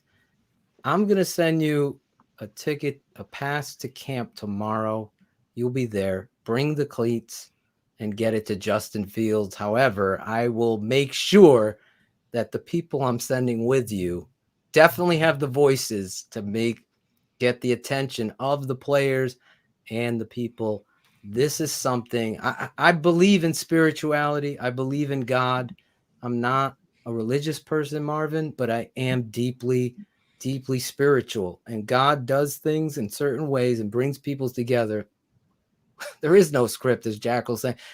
This is God telling me, wait a second, send Baruta to camp. Let him enjoy watching Miami Dolphins versus the Chicago Bears in practice, and then give Mr. Justin Fields his cleats that he could wear on Saturday. This show, you and everything you do will be a part of that. That's my gift to you. As long as you have nothing to do, 9 o'clock in the morning, get over there. You're in. I'll get your email. Give me everything. Text me. Barlissimo DM'd my personal cell. Text me just your email and your how to spell. I obviously have spelt the name, so I want to spell it. And I'll send it over to the guy, and he'll send you the ticket, and you'll be there tomorrow live. Do whatever you want. You don't have to film anything, but film it, keep it, do whatever. But that'll be awesome. Even if you don't get, I know you're going to get the opportunity to give this to him. I really do. And this is awesome, man. I'm excited about that. So thank you. We were supposed to meet. You believed in this show. You don't go on any other podcast, but you decide to come on this podcast, Greg. And that means a lot to me. And as Sergio is saying, it's the best show ever. We're always keeping it 100. And it's just a little touch of thank you. That compliment. Honestly, I appreciate that. Yeah, I appreciate that. I just look at this. I personally would like if you did give the ticket to like a fan, because I know Justin Fields, so That's fine. I want you to go. Seriously, you're a bear. You're a fan. This is God's way, Marvin. You're not going to talk me out of it. Let's not play a fucking game. You're going to camp tomorrow.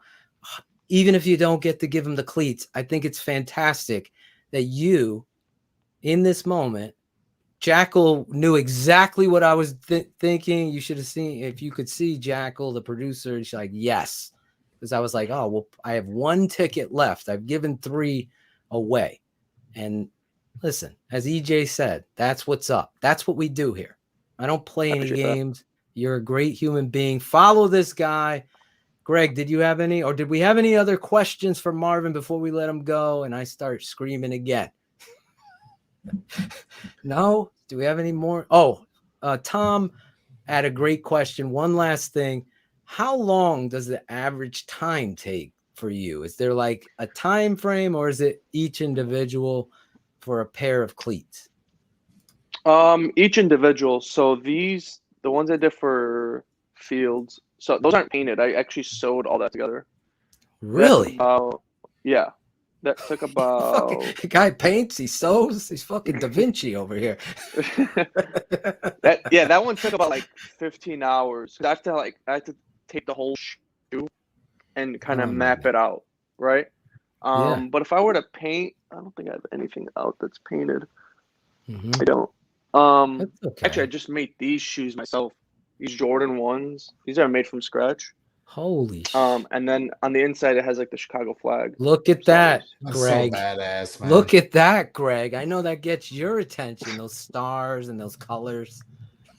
But on average, if I'm painting, I would say about 7-8 hours. Sometimes 4 hours, depending. Do these players 7-8 hours, Tom? That's amazing.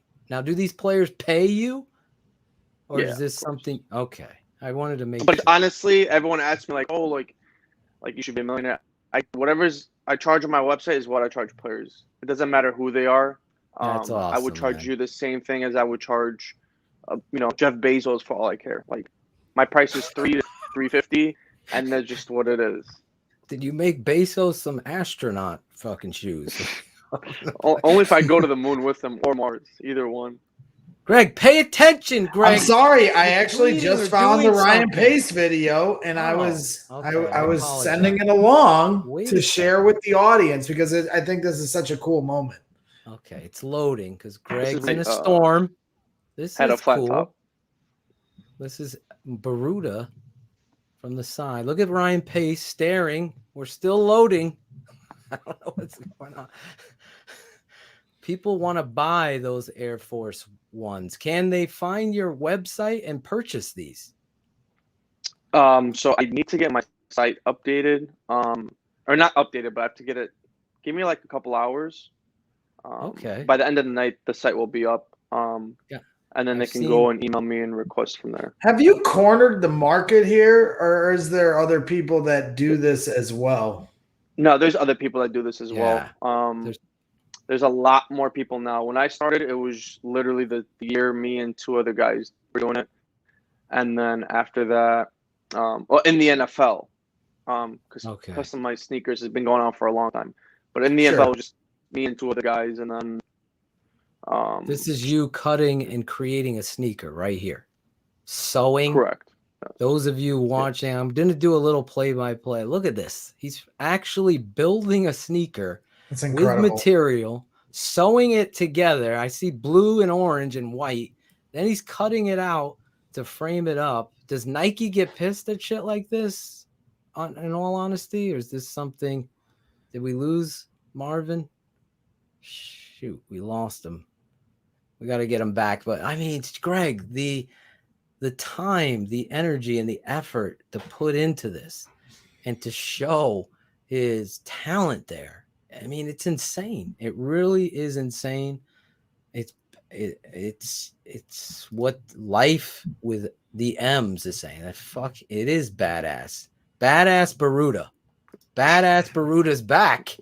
It's amazing. Real quick, does Nike get upset if you do something like that? No, because it's a custom 1 of 1. They won't. They can't say anything. Yeah. At least they. As long as I don't have if you tried to sell them in mass production, then it would become an issue, kind of thing. Yeah. So let's say if like I contact someone in like China and I'm like, hey, I want these mass produced. A lot of people will. So let's say for instance like this sneaker, right? That I did. Yep. So for instance, like I would just make this into a brush, right? Mm-hmm. Like I'd make the Nike sign into a brush, and then I'd be like, oh yeah, it's my brand. Nike will come after you for that. So a lot of people do that, and a lot of people get chased. I've never, in the 4 years I've been doing this, I've been messaged once actually, because there was this guy in Miami. It's called Winwood, Mm-hmm. I think it's called Winwood. There was a painting that Jarvis Landry liked, and this guy was trying to sue me for repainting his painting on a shoe. So it made no sense. So that's the only time I've ever had a problem. Yes, I have one. My boy is got a guy that's doing some Air Force Ones for me from TTNL Air Force One. I'm a big Air Force Ones crispy white, but I've never had, painted stuff. So I've been waiting for these Gil, and this stuff is really popular here on the East Coast. They're sneakerheads. Have you seen that show or that movie on Netflix? Mm-hmm. And you see a lot of this. Here's the video. Ryan Pace walking up, shaking Baruda, Badass Baruda's hand. That's going to be his nickname, Badass Baruda. Look at Pace opening.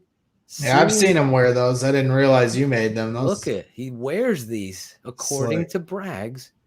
He wears these.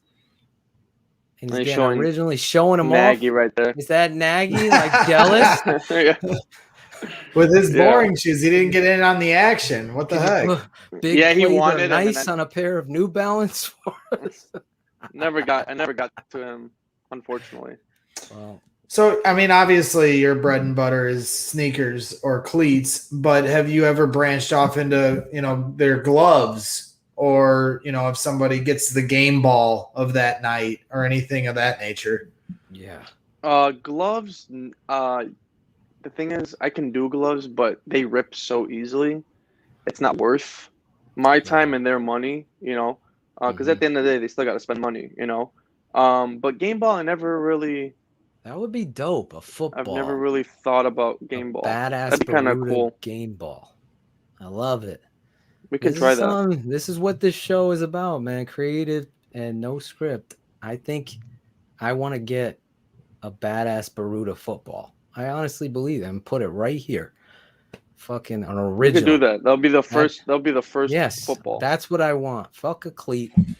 I want a Badass Baruda. That's a great point, Greg. Thank you. And listen, I can't thank you enough jumping on the show.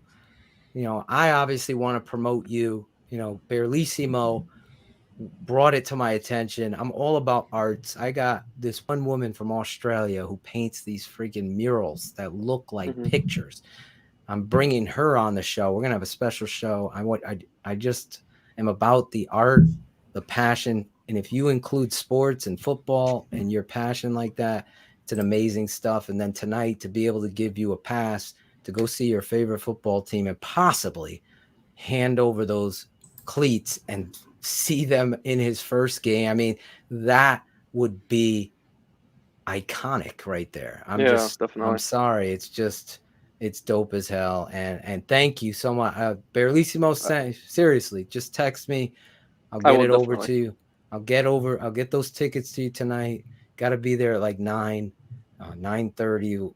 We'll be in there. And yeah, I mean, even regardless of trying to get the cleats, obviously you have access to them in your own personal way, but tomorrow is a joint practice. So you want to talk about the best kind of practice you can possibly see, Dolphins versus Bears. It might, the best Greg fights is so jealous are in the joint practices. Yeah, that's what I want to see. I almost gave these to Greg before the show, and he's like, Phil, I can't go. I'm going to Vegas next week, so I'm trying to make as much money as I can before I go because I'm scared. Definitely need that. Yeah. I've never been to Vegas, so I'm going with a bunch of 27-year-olds for a bachelor party, and I'm getting too old for this shit, as Danny Glover once said. So trying to save up my shekels. Dude, if we had – I don't want to get my man in trouble. I'll wait till Marvin leaves, and then I'll talk about what JJ Carrillo, because it's brilliant.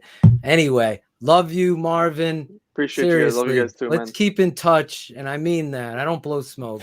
I met you a long time ago, and I remember it's in audio library somewhere. I'm like, this dude is going to be something special, and I thought it was going to be on the programming and websites and designs and everything you were doing back then. Now it's on this level, and it comes full circle. Thank you so much for coming on the show. I appreciate you guys. Thank you guys so much. Yeah, congratulations on all your success, man. Thank you, man. Thank you. I'm going to give you a job that I do all my guests. Okay. Can you do a station ID? And all you got to say, hey, this is Marvin Baruta, Badass Baruta, whatever you say. And you're keeping it 100 on the Tape Never Lies Network. Can you handle that? It took Akeem Hicks like 9 tries. So yeah, it might take me time actually. So all you do is say your name, and then right there, keeping it 100 on the Tape Never Lies Network. Yo, this is your boy Marvin Baruta. I'm keeping it 100 on the Tape Never Lies Network. Look, that was that easy. I'll count you down. You have a script in front of you. I don't. There's no script. I know, I'm joking. You ready? I'll count you down. 3, 2, 1, and then you go. You ready? 3, 2, 1. This is Marvin Baruta. I forgot the second line. You're keeping it 100 on the Tape Never Lies Network. There you go. All right. This is Marvin Baruta, keeping it 100 on the Tape Never Lies Network. Boom. There you go. That's it. I beat Akeem Hicks on that one. You did. Beat Akeem Hicks. Not many people. He's actually very funny too, man. It's crazy. He's probably the funny. Like, he's saw the video, right? Let's go real quick. Then we'll let you go. Real quick, as I say. Where's the drop, Jackal? You got to be on top of these drops. Get out of the baseball, whatever the fuck you're watching back there. You're not. Steven Johnson could wait. Real quick. There you go. Real quick. That's not nice, man. Who's the funniest guy on the Chicago Bears? Marvin, obviously. You guys know these guys really well. So, Greg, we'll go around real quick, then we'll let you go. Marvin, is it Akeem Hicks? Are you asking me? Yes. Is it Akeem Hicks or who is it? Akeem Hicks by a mile. What about when Bezo was on the team? You ever cross paths with Bellamy? Nah, I wasn't a fan of him. No, I wasn't a fan of him either. Good answer. He still owes me money for cleats. So if you're watching, there you go. He fucking bounced out of town like Tony the Pod Boss. He fucking a bum. Yikes. He's a bum. Hey, Greg, who's the funniest guy on the team in your opinion? Oh man, I mean,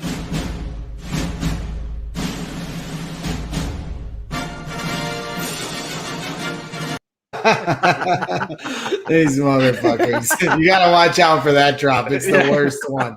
It just makes you feel like shit every time they pull that drop. I thought it was an ad. I'm like, there's an advertisement. No, they think these motherfuckers think they're so funny around here. But Akeem is definitely up there, as far as guys that make camp loose when you're there. Tariq Cohen's a funny dude. Tariq Cohen always keeps things light. Offensive, Tariq Cohen, defensive picks.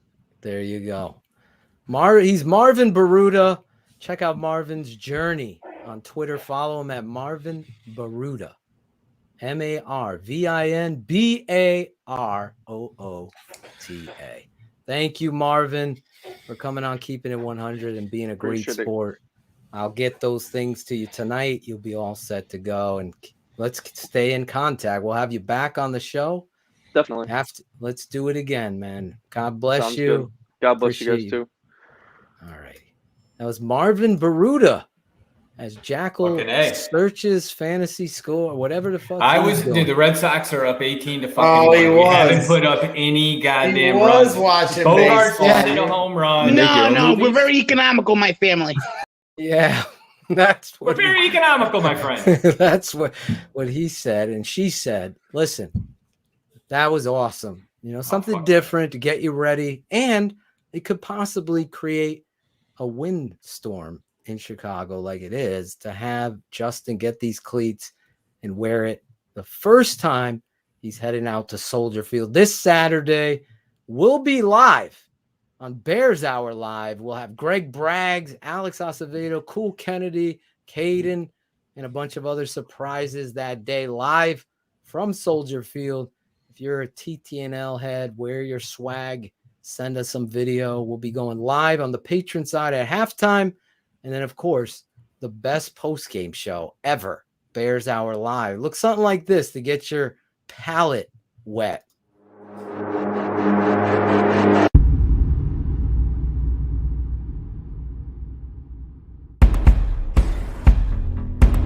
Keep allowing a team that's less than you in the game, that's a showcase of you not being prepared, not being attacking, not having the aggressiveness and the attitude to say we are better than you and we are going to beat you. And not only did it not happen at home, it happened in a dramatic fashion and showcase of everything we've talked about for weeks.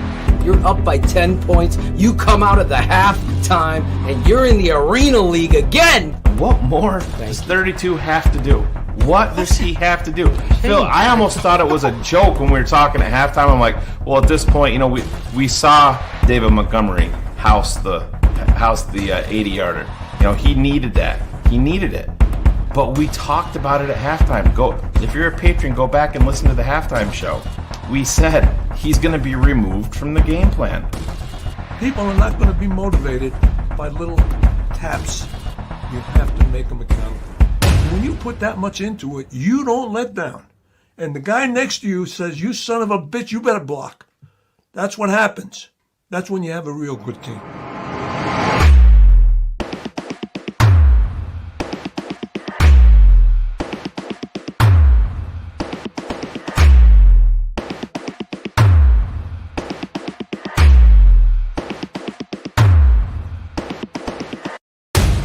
Due to some violent content, parental discretion is advised. Power off. Let's go. It's Bears Hour Live. Will be live this Saturday. And let me tell you, my father's going to be there. We're all going to be fired up. We're going to be anxiously awaiting how Coach Nagy handles this football team. I got to shout out my boy Ron G, our new producer there, just capturing Bears Hour Live, some of it to get your palate wet for what it's going to be this season. Listen, nothing's fake on this show. I'll call out anybody. You're live, we'll call it out. I call out bullshit. I call out, leave the politics out of it. Olin Kreutz, Steve Edwards, Dante Jones, Lemuel Stinson, all of these former Bears coming on this show to talk the greatest game in the world with the Charter franchise, the greatest football team ever. The reason there is an NFL is because of George Halas and the Chicago Bears. So there is reason to be explosive when it comes to this terrible Gestapo Bears and how they're controlling what the fans are seeing and how you are supposed to be a fan according to them. That has been the discussion tonight, on top of what was a losing season. Even though they want to play the playoffs, you're 8-9. That's a losing season to me. You backed into the playoffs and got in there like that, and you lost that football game. So how you handle this moving forward is a serious situation that I'm excited about seeing this Sunday. How are the politics going to play themselves out? We got our first look at this depth chart. Going to bring my boy Greg Braggs, who didn't mute his mic as he opens his protein bar. My bad. I thought I was still backstage. Jesus, Greg, come on. It's okay. Listen, we started off. I want to go back a little bit into the politics of this football team. These depth charts obviously are early. Tevin Jenkins is the big question. Greg, everybody's talking about the worry about Jenkins. Should they have kept Leno? My simple answer, just ask Barlissimo. No, it's that simple. No, it doesn't save anything. Now you're getting other answers. Is Larry Borum the answer? Is this guy Wilkinson an answer? Is Tevin coming back? We're still in preseason. We haven't played one snap live. Right. Today they did. Unfortunately, no one could show shit. Greg is going to give us a little bit of an update, but let me tell you this, if you're just tuning in right now, Greg told you early. Greg has been our guy there. Zach did a tremendous job. Zach Pearson of Bear Report has come on here and given you stuff. I'm going to have Mark Grody coming up to give us some stuff. Not tonight, coming up in a couple weeks or whatever, to talk about what's going on and how you cover this team. We're trying to figure out how to cover this team. So we're not getting any answers from the Bears with health. What's up with Jenkins? What's going on with Eddie Goldman? Is Eddie Goldman in the COVID protocol and is going to decide, hey, I don't want to play anymore. I'm decided I don't want to play. So when you look at the depth chart, look who's number one at nose tackle. Yep. That stands out right there. 1,000% it does. Kyrus Tunga's there. I don't even see Eddie Goldman's name. You think there's not a message being sent there? Of course there. But Matt's not going to answer that. We're going to hide behind things and HEPA law and all the bullshit and politics. I'm telling you right now, we're never going to win until you hate Rex Ryan. People don't like Rex Ryan, Jackal. But at least Rex Ryan was transparent when it came. What is 100%. This? Football. It's football. And to your point, Phil, with respects to Goldman and the protocols, a player that is unvaccinated who tests positive and are asymptomatic must isolate for 10 days before returning, while any player who tests positive and experiences symptoms must isolate for 10 days after they occur. So if he's not vaccinated, then we're looking at a much longer window. And that could be why the three guys that went on with him got off already 2 days ago. And he's, and he is unfortunately I'm just assuming based on the length of time, but you never want to assume, but that's just something that I was reading about today. And that's part of the reason why he's probably still out on that COVID list. Listen, Mikel Williams, my boy right here, he's saying Ifedi's not on there. Has anybody known anything about it? The only thing I've heard about Ifedi was Juan Castillo before camp saying he's going to be a Pro Bowler. They re-signed him. A hip flexor. We don't know. Where's Ifedi? Where's Ifedi? This is the Chicago Bears. If you're just tuning in, Greg Braggs told you there was a storm. Thus, it canceled out fans, right? So they used the Chicago Bears, the Gestapo Bears, that's what I'm going to call them, use that opportunity to say, well, since you don't have any fans, I'm going to pull the Larry Mayer rule, and we're not going to allow any of you media, Zach Pearson, everybody else, Mark Grody, all our Adam Hogue, all of them, Weirderer, whatever his name is. You guys can't discuss what's transpiring in the most important type of practice there could possibly be. A practice where you could say, listen, my father, again, was on this weekend, X's with the O's. It was awesome stuff. Berlissimo, who, thank God, he's doing so much better. You see him in the chat. The three of us were on there. Greg gave us a bit of tape from FanFest so we could look at a little bit of that. But it really was a discussion with Steve Edwards, former Chicago Bear, who was out there at practice looking at these offensive linemen and who stood out. And then it came to the understanding of how the Chicago Bears handle their media relationship, how they do this. So it's concerning, Greg, because there's no answers being given and you can't show what's transpiring. So I couldn't bring up the fucking 20 plays that Greg had because, Phil, can you please not do that? I don't want to get in trouble. We're like, what world are we living in? What are we living in? I'm not on Twitter, so Jackal and Greg Braggs are going to give us some updates of what transpired today. We obviously heard that Greg said earlier the offensive line got tore up today. But again, who's watching this? This is the problem, guys. I had one fan tell me on Facebook, he's like, well, New England doesn't do all of their practice.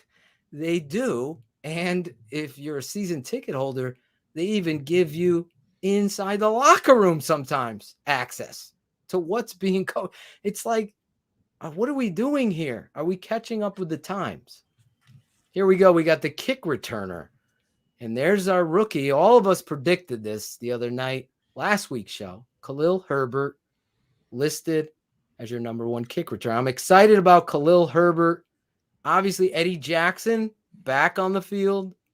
He was on NFI, non-football injury. That's what that means. So Eddie's back. Obviously, Eddie has a lot of stuff to live up to. And we're going to see, again, eyes on him. Tariq Cohen is not going to be on this roster to begin the season. Just write that in pen.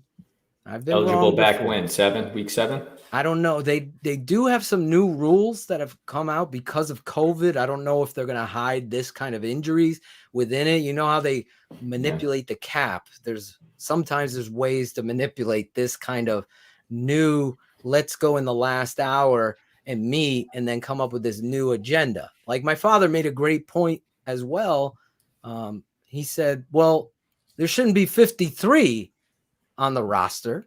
There should be 70 on the roster. So you can have a COVID outbreak or something transpire and you're still able to have people knowledgeable about your team. Well, the NFL's way of dealing with that is to have their practice squad extended, right? Yeah. So these things, like, here's another thing.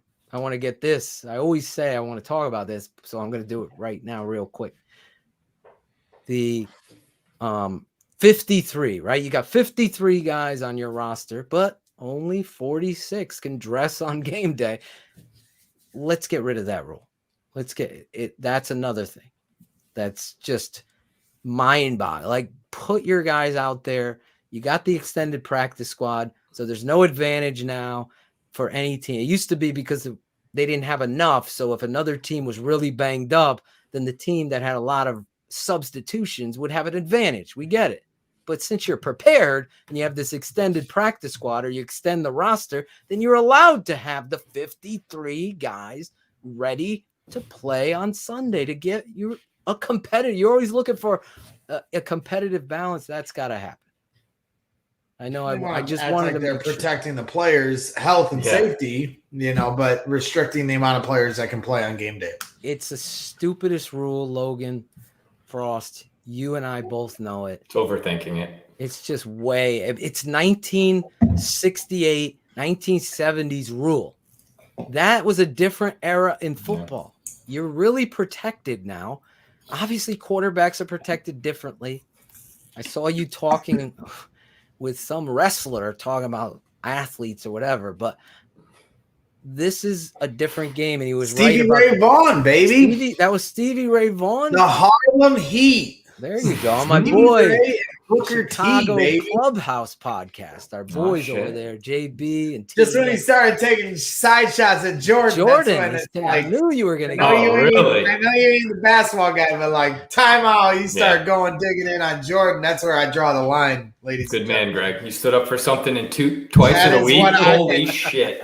I'm going to stand up for anything. It's Michael Jeffrey Jordan. I don't blame you there. That's my guy. Save the basketball for somebody. We'll take he played baseball later. Too. All of the stories are going to be obviously surrounding this football team. Yep. The depth chart, real quick. Let's go into a more. I'm excited about Khalil Herbert, kick returner. This kid, as you Greg, should be. You saw him out there. Zach Pearson talked about him when he was on the show last week. I love this kid coming when he was at Kansas, watching that tape with Barlissimo. Then he went to Virginia Tech. This guy is going to be interesting to see how the little bowling ball handles that. But to put him back there, I think that's a good move by Tabor. Who's the punt returner is interesting here. It's very much. There's a lot of Demarius Byrd as the punt returner there. Demir Byrd, backed up by Darnell Mooney, the second string. I'm kind of worried about Mooney being there. I got to admit that. Like, I don't want. He's too much of an asset. He's too valuable. He's too valuable. Like, you don't put Eddie Jackson, even though Eddie Business Decision Jackson. What do they do in Kansas City? Is that our barometer? Or like, it's because whatever Andy Reid does, does that mean Nagy's gonna street hill return? Although the guy that I compared Darnell Mooney to just from the eye test, is Deshaun Jackson. He moves like him. He looks like him, and I mean Deshaun Jackson. Obviously, I don't think Darnell Mooney has the resume of a punt returner like Deshaun Jackson did coming out of college. But to me, I mean, if he was like that, I would consider it. But, I don't, somebody can correct me if I'm wrong, but I don't think he was at the level of a Deshaun Jackson returning punts in college. They did, if you look back, and I live on the East Coast, so I saw a lot of Giants, Eagles games. Oh, yeah. Deshaun Jackson was used as a chess piece situationally. Devin Hester was back there. Everybody knew it. He changed the dynamic. First ballot Hall of Famer, I believe. That we'll get into that another time. But the fact Deshaun would go in there situationally, and they used him right. A big play in the game, put him in. Obviously, you want him as your weapon. Darnell Mooney has not shown me a punt returner. I haven't seen that from him. So to put him there, I'm with you guys. Obviously, I think Daz Newsome is exciting. To put Daz in here. Here's a little play from TTNL. There's our guy, Herbert, hitting it up the middle, taking it to the house. Oh, there he goes. I like, football. A lot of people worry about speed, 40 speed, but really good backs have geometry and they know angles. So if you know angles, you're able to use your elusiveness or your fluidity and so you could see that he understood where the bound anyway. And I got roasted by a few people on Twitter when somebody asked me, who I would compare Khalil Herbert to. Mm-hmm. And, I just from the eye test, and when you watch that video, I can see why I am slightly off base here, but I did compare him to Jordan Howard because they're bulk. That's just looking at him in pads.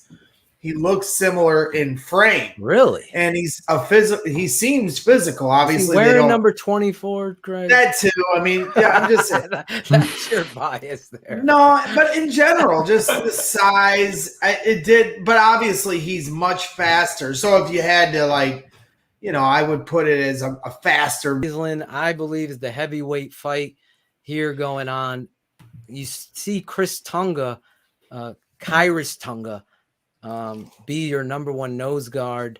Where Goldman is, Mikel puts a bit of perspective here. Fetty not listed on there, so maybe they're just not on there because of this stuff. Obviously, Christian Jones back from COVID, Eddie Jackson off the NFI. So where these guys are positioned now, obviously, is a message. So as a coach, you put that shit up on the board, fully knowing every one of those guys. Am I traveling, or am I a practice squad? Am I cut, or where am I on the depth chart? It's a message. You have the choice now to say, I'm better than that guy, and I got to go out there. So it's a way to motivate your players to do something better. How they handle this stuff is up to them. I know I've heard from a couple players they're pissed where they are. So it's working. So There's that's some questions where there. Absolutely. I want to see, how Mr. Sam Mustipher, my point, getting manhandled.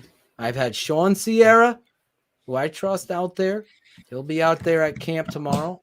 I've had Greg. I've had Steve Edwards on the show saying, Phil, Mustipher getting bullied out there. Your boy Island is showing athleticism and strength at the point of attack. Does Juan Castillo have the right to say, hey, this is who I want? I got pause on that. I had an opportunity to talk to Juan Castillo at practice just a few days ago. Not the last one I was at, but the one right before it. We actually had like a almost 10-minute conversation. He's a really nice guy. Mm-hmm. And he's just very serious and well-spoken. And I asked him, because I know how, I don't know shit about offensive line. Right. Sure, you should have called me and just put me in your ear. But I was asking him, about Dieter Eisland, because I know how much you haven't told me this yet. I knew how. That's how I was saving it for the show. Exactly. I learned from the best, and because I knew how big of a fan you were of his, so I was curious to hear what his input was on it.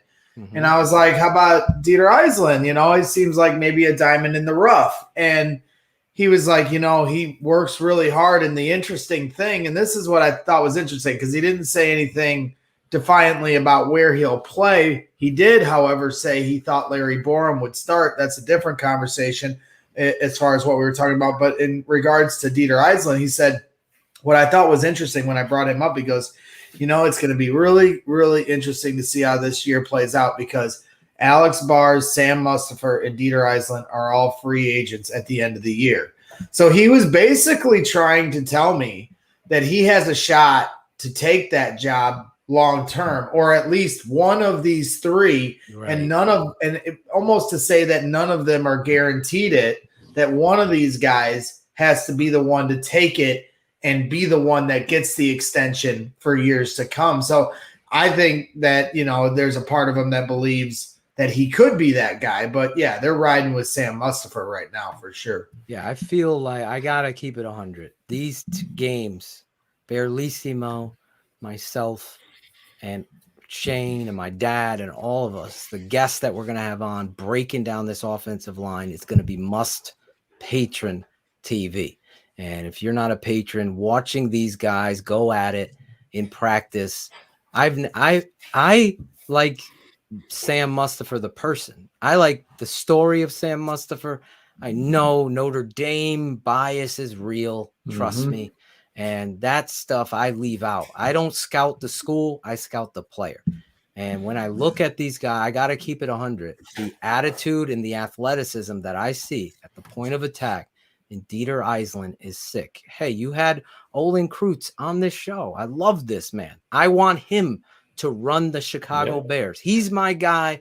If I had a vote, if I won this Mega Millions and bought the $1 billion Bears, the fucking Gestapo Bears would no longer exist. It would be the football Bears, and Olin Kreutz would be my president. And really, ultimately, I believe in Olin. I believe Olin is doing that, and he believes in Sam. So Sam is going to tell me, there's no shtick. The tape is going to tell me, look at this. Don't cherry pick. Barlissimo will not cherry pick. There'll be none of that. We're going to just watch it, as Mikel Williams will tell you. There's no gimmicks. Nope. Steve Edwards will come on and say, look at this. This is why this guy should be playing. I was doing this with Alex Bars. I was doing this with getting Leno the fuck off the field. I was telling you Coward was a tackle. You can't put him at guard. All these things are easy for me to see, but for some reason they can't figure this shit out. And I told you that David Montgomery's elite. He is, and he's going to show that. It's 100. It's keeping it 100. That's what we do here. I'm going to be excited to break down, and you just got a nugget. Larry Borum should be a starter. And that was pre-concussion that he said that to me.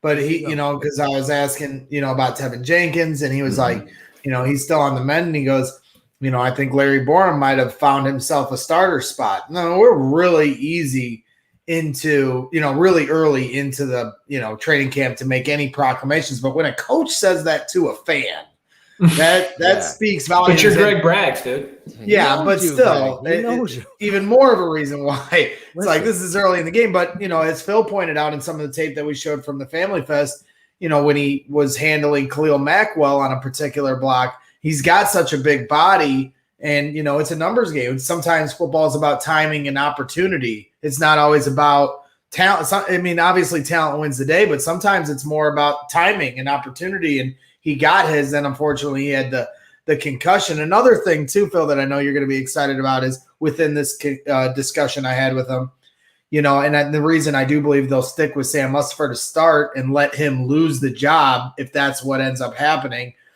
is – what he said was, we really found something at the end of the year and a lot of last year. And a lot of fans tried to write off what they did at the end of last year because it was against lesser talent. They dumbed down the offense for Mitch. But, if you peel back some of those things and just look at it for what it was, Matt Nagy gave up the playbook and they got to meat and potatoes. And I do believe it's going to take a lot of willpower for Matt Nagy to resist the urge of throw. But I do believe that they are going to try to stick to the formula they had at the end of last year, which means they're going to feature David Montgomery.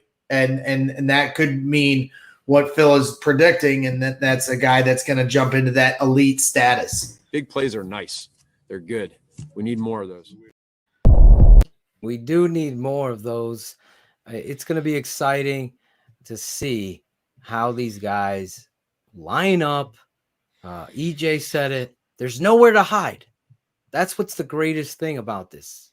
The Chicago Bears, let's go back to the whole beginning of this show, Greg. The Chicago Bears with the Braggs rule are hiding. They're hiding. You're just hearing Louis Riddick. You're just hearing what people are reporting. Yep, Justin's got it. Well, the games, there's nowhere to hide. The lights go on. There's nowhere to hide. This is where the stories start. This is what I dreamed of, this network, to be able to show you on tape the truth, the reality of the truth. It's not rocket science. It's football. So at the end of the day, when you're looking at guys miss blocks, falling down, not giving effort to the whistle, not getting on the backer on an inside zone play, having fucking Jimmy Graham just pretend to block, all of this stuff is a reflection of the head coach. That's what it is. So I will, as Steph Freulen is saying, I will expose you. Because I'll tell you what, it wouldn't happen with another coach. Everybody knows that. Even the little fucking troll in the thumbs down before the fucking show even starts. Even he knows. Steve. Douche. Even he knows, Steve. Steve's the pod guy. I'm a downvoter. Stevie. I don't like people that do fake rings. Greg Braggs is on. I'm going to downvote it again. I hate Greg Braggs. Who does he think he is? Oh. Hey, that guy, you almost saw a nipple there. See?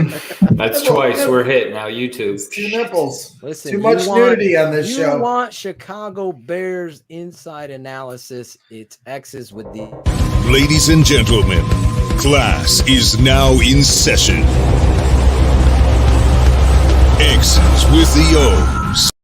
There you go. Every Saturday will be there. Yeah, I snuck into that one. You like that, Jackal? There you go. Snuck into X's with the O's last week. He got in there. Dude, you're such an opportunist. You know, you don't miss a chance, bro. At a free You know me. I'll always take a free handout. So if I get access to the Patreon nice channel, that was my opportunity. I was in. Don't worry.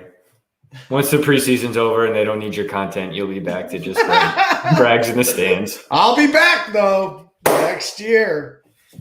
I love it. Dude, but I'm just texting Marvin to make sure that I get this over to my guy so he can get this early tonight.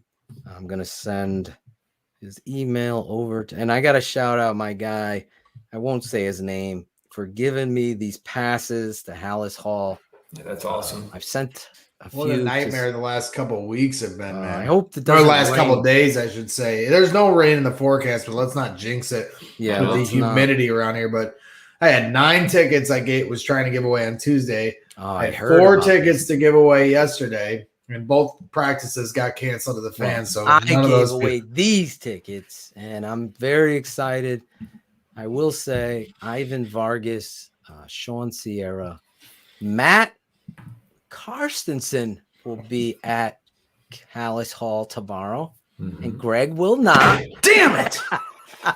This is perfectly planned, obviously. There's hope, guys. Now I want to call off work. Talk about the content people want. Our guy Marvin Garuda. So TTNL is going to have a lot of info. Paying attention. It might be a pop-up show. You never know.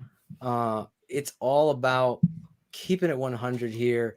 Listen, we didn't even get into all the depth chart. No. It's getting late. Do you want to do bear up, bear down? You could do a couple. There's definitely some to talk about. Real quick, we did offensive tackle, kick returner. Let's go to the running back. Defensive back. Real quick. Let's do real quick. We'll do offense today. Okay. Maybe we'll pop on tomorrow or something, especially with all these guys going out to joint practice. Let me just real quick once again say this. As a coach, if you're just new into football or you're a millennial and never played, you love the game, this is the best. This is like getting the opportunity to get these pieces that you have questions about and putting them in the position that they least like and getting another player who's competing for a roster spot in front of your peers to go at it. It's the best situational football practice that you could possibly. It's better than the scrimmage in the preseason game because you could say, for example, let's just use Tyrone Wheatley Jr. Okay, this kid, as I talked about, he's showing me something on the limited stuff that I've seen. We're going to see a lot more of him, but we're going to use him. I know as Juan Castillo, I say to Coach Nagy, listen, this kid is showing me a lot. He's having trouble with the twist game. So let's go over to the defensive coordinator of the Dolphins and say, listen, what do you guys want for us to show you?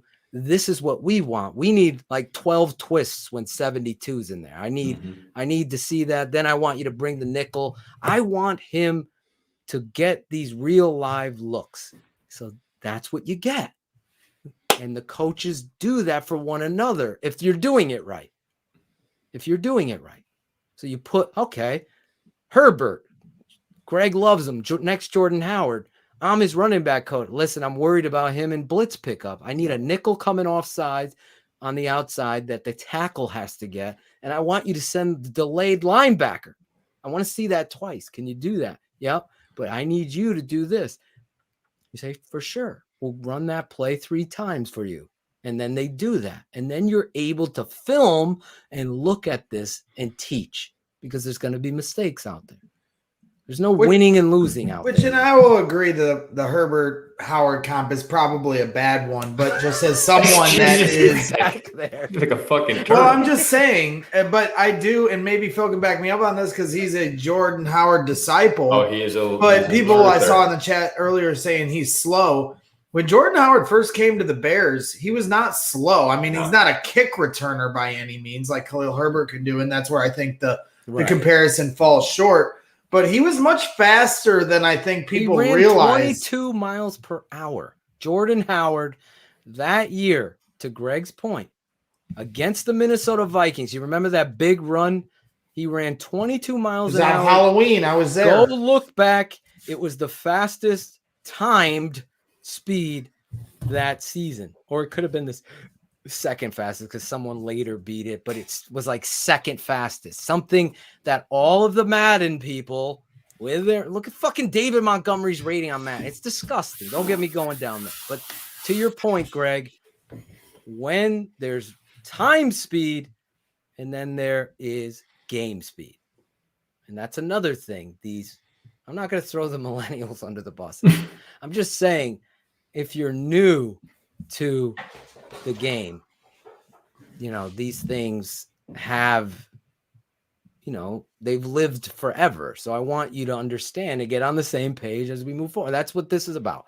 Anyway, one last point, Greg, you had, or we're going to move on to Bears. No, I don't like how Bear Truth 9 doesn't have my back in the chat. He's supposed to always have my back. Used to that. Chubbs will be there for you. Chubbs has always got my back. Chubbs I can count on him, but Bear Truth 9, wake up, guy. Come on. I now. would go on such a rant about Madden and the letdown. Like you can't have a monopoly in football video games. You got to have competition. So when someone creatively, like Marvin Baruta, understood the cleats and doing that, you got to have competition. It only brings out the best. So to have that monopoly in a video game, it's so fucking bad.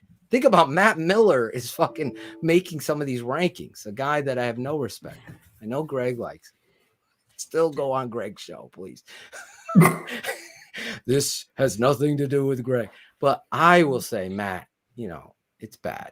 So yeah, pre-order the game. It's fine, Caden. Anybody. My son wants Madden. Every fucking Bears fan should want Madden because you're gonna have Justin Fields.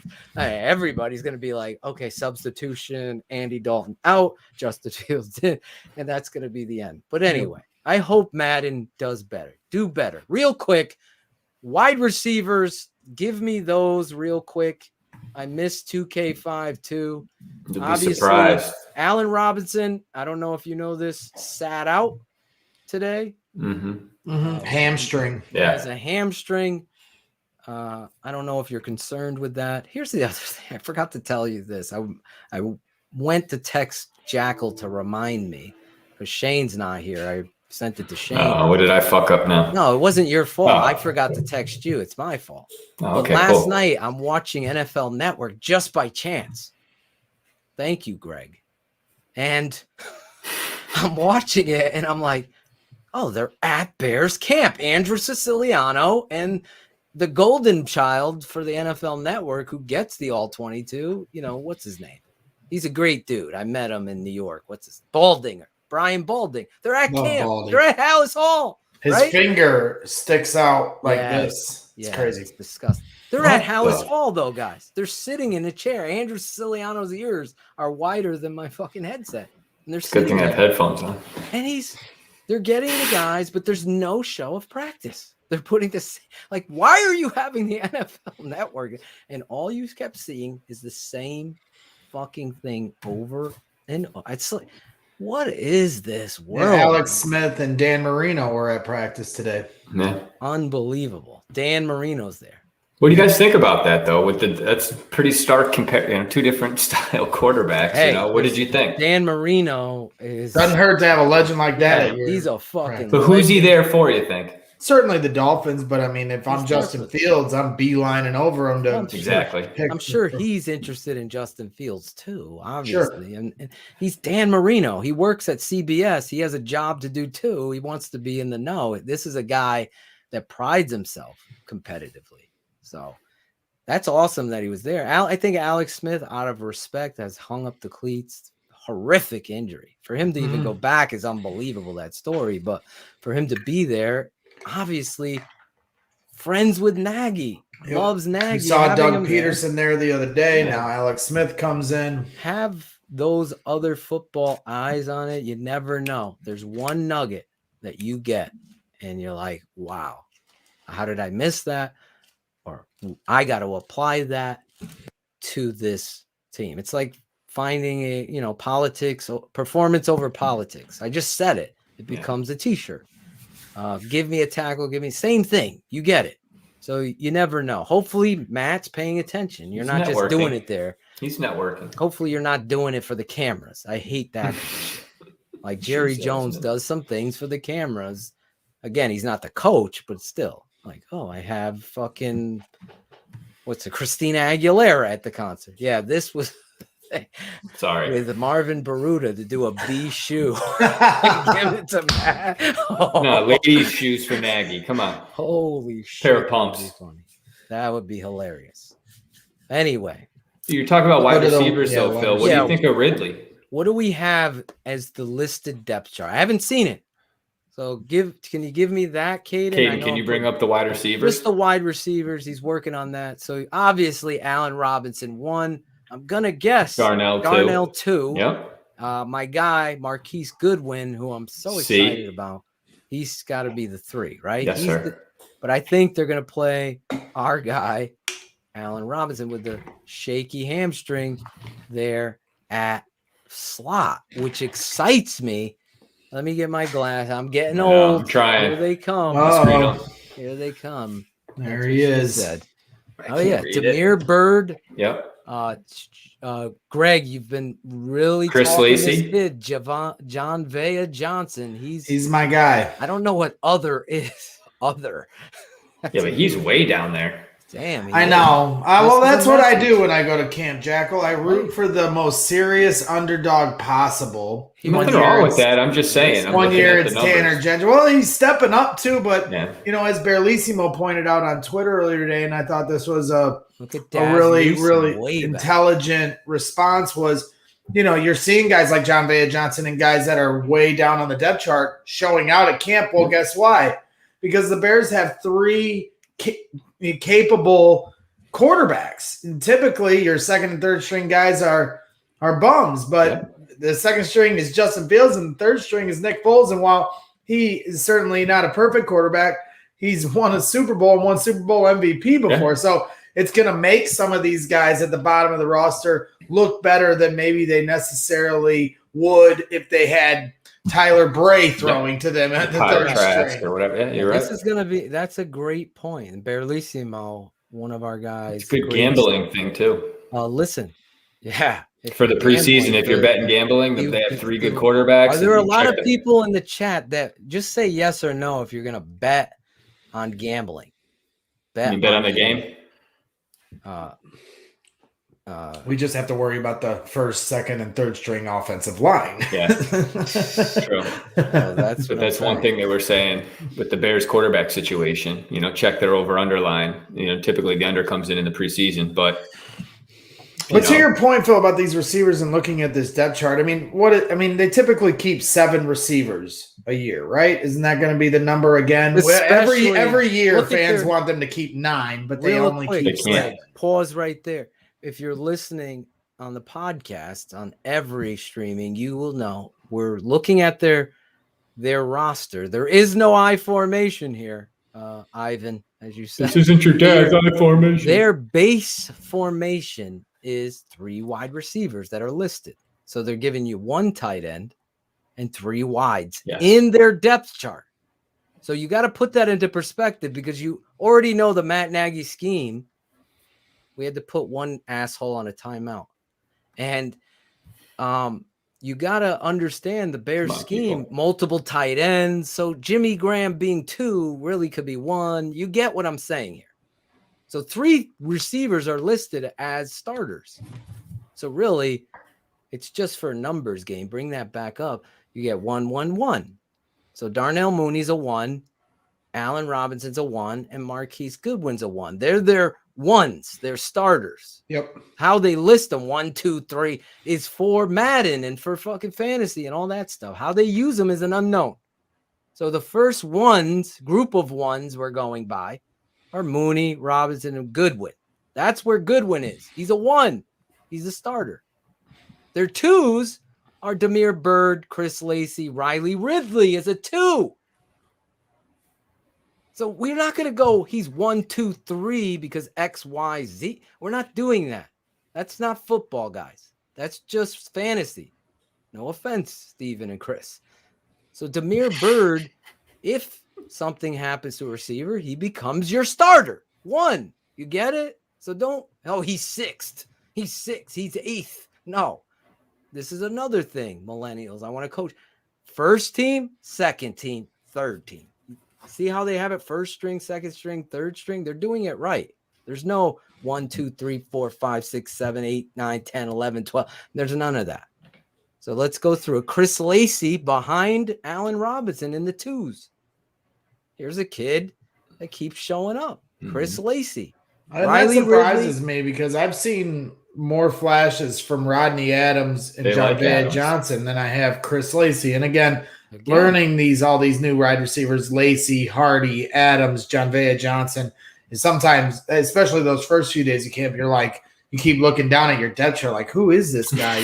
So, now you're starting to get to know these names. And on Saturday, we'll get to see them on full display. But I am certainly surprised to see that Chris Lacey was slated at second string and not Rodney Adams. Because I've actually seen Rodney Adams take first team snaps at practice. He's a good story too, right? He retired in 2018. He was drafted by the Vikings in 2017, retired, started acting, wanted to get back into the game, and now he's over at Bears camp showing out. It's kind of a cool little story. Rodney Adams? That is a great story. I didn't know that. Yeah. Because I know he was with the Broncos. You didn't know that, Greg? What the fuck? Greg. I know. Jesus, you don't know everything? I only know about Oklahoma quarters. Now, you know what? You don't need to worry about that over here. We got Justin Fields. So Rodney Adams was with the Broncos too, right? Because in his Twitter profile picture, that's what So he's going to be interesting. Rodney Adams is third string. He's on the third team with Justin Hardy, Javon Wims. So Javon is behind Riley Ridley. Take note of this stuff. This is messages being sent. Remember I talked about, and then the rest. Obviously, I love my guy. Where is he? From Colgate. Your boy. My boy. I can't wait to see him. Can you scroll down a little bit so I don't? You got Jester Way, 82, who's surprised. He continues. Javea Johnson is the other. They're calling them. So the others, never good. The others, what is this? Lost? We got some others. Daz Newsome is in the others. My boy Thomas Ives out of Colgate. There's no way they're gonna cut Daz Newsome, right? I mean, they used a draft pick on him. He's making gonna be this interesting, team, man. Thomas Ives, Daz Newsome, Javea Johnson. These guys, to Barlissimo's great point. Nick Foles has an opportunity to show these guys real talent. So we'll see if politics over performance over politics, or is it politics over performance for the Gestapo Bears? Yes, barf. That's what I call them. Jesus. We're so soft in these fucking, whatever his name, barf. Keep talking about millennials. Millennials upset. I'm talking about millennials. He's saying that I'm using a Nazi. It's actually an Italian thing, the Gestapo. Anyway, listen, we've said it all. We've done it all. Real quick, bullets at a question. I've said this before. I'm going to say it again. If you didn't watch last week, obviously, Caden missed my highlight comment. Way to go, Caden. You spent so much time on Greg's and Jackal. You missed the highlight moment when I said Alec Ogletree got me so excited. Because I know what this guy brings. He's only 29 years old. And I really believe when you're looking at nickel linebackers with Roquan Smith, having somebody that's able to cover. You saw Josh Woods go in there and fucking totally blow the Green Bay game to win to get in. They blew that, right? Josh Woods in coverage. Danny T. Finding those matchups. Aaron Rodgers is going to kill you on those shallow crosses when you got Danny T covering fucking Adams, for God's sake. How Pagano called that game is a nightmare if you go back and watch that shit. That being said, number 44 obviously is making a name for himself. It needs to be said on this show tonight. 6 interceptions. I don't know if he got one again today, but 6 interceptions in the practices showcase. It's not a joke. This guy's around the football, has great instincts and pass coverage. That's what he did well at Georgia. He's physical. And if you remember the Chicago Bear, Greg, we talked about it last week.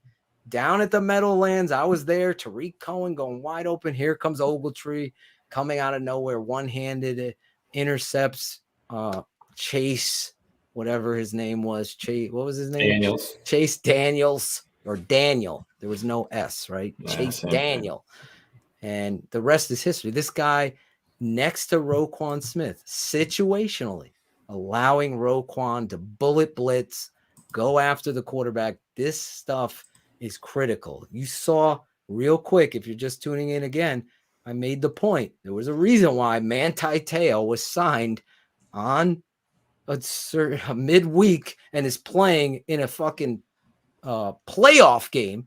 And he performed pretty damn well if you watch the tape. Much better than Josh Woods, but Josh Woods is still here. Here again, politics. Why isn't Manti Te'o out there competing? Maybe you got something there. This kind of stuff just bothers me. What does this say? I have no idea. I came to watch his sister run and spoke to all the coaches and stuff. What is this? It's Ogletree's. How he ended up in Chicago? How he ended up in Chicago? And coaches Yeah, stuff. Obviously, I did a the- couple workouts here before. And, didn't really think anything of it. Just want to be here for a couple days, then go back to Georgia. Ended up being that my agent called me and asked me where I was at. I said, I'm in Chicago. He's like, don't leave. They want to sign you. So that's kind of how that went. Just right timing. I would say I'm appreciative of the opportunity to come in and still get a chance to play and show them I still. And what did I say earlier, Sheree? What did you Football is about timing and opportunity. Situations It isn't always about talent. Talent rules the day, but sometimes talent slips through the cracks because at the end of the day, what can be more important than that is timing and opportunity, because football players get few moments to earn their keep, and when you get that moment, you got to take it. So there it was, and now he's at camp. 6 picks in 4 days.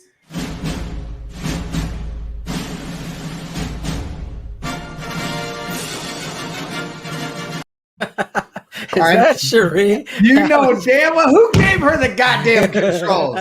Hey. Listen, you That was said perfect. something about what, creases or crevices? Is that what you said? Crevices?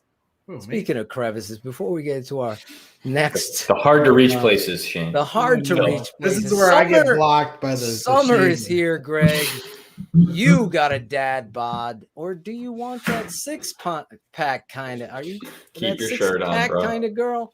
Either way, our friends at Manscaped have the fellas' hairy bodies covered. They launched their 4th generation performance package, which includes the Lawnmower 4.0. You heard that right. The 4.0 trim from the leaders in performance package 4.0 includes the Lawnmower 4.0. I told you this. It's sleek. It's sexy. The Lawnmower 4.0 is a 7,000 RPM motor. New multi-function on-off switch can engage that travel lock and give you the ability to turn 4,000K LED spotlight on and off when needed for more precise shave. So you can see those hairs. You turn off the light, you get in the shower, it's waterproof, fellas, and you can get that junk shaved down. Come on, ladies. The Lawnmower 4.0 is the best trimmer for you and him. So ladies can use it too. You don't even have to tell anybody about it. Want him to be the grooming game and take it to the next level? The Performance Package 4.0 also includes the Weed Whacker. Chop those worst weeds in the ears. I'm getting old. I noticed those ears. One day, Steph pulled an ear hair out of my ear. Legitimately. It's embarrassing. It happens when we get old, man. Yeah, it does. I'm keeping it 100. Hey. Get those nose hairs going. I got to get my dad one of these. I trim mine Get rid of those nose hairs. It's got skin-safe technology, which helps prevent nicks, snags, brags, and tugs in those delicate holes. I hate seeing those nasty things up there. Seal the deal with Manscaped's liquid formulations. Before heading out with your man, he can use the crop preserver. Don't breathe while I'm reading this. Fucking brags, dude. It's you. No, it's Top not, of the dude. Manscaped even threw in 2 free gifts, as I said. Boxers and the travel bag.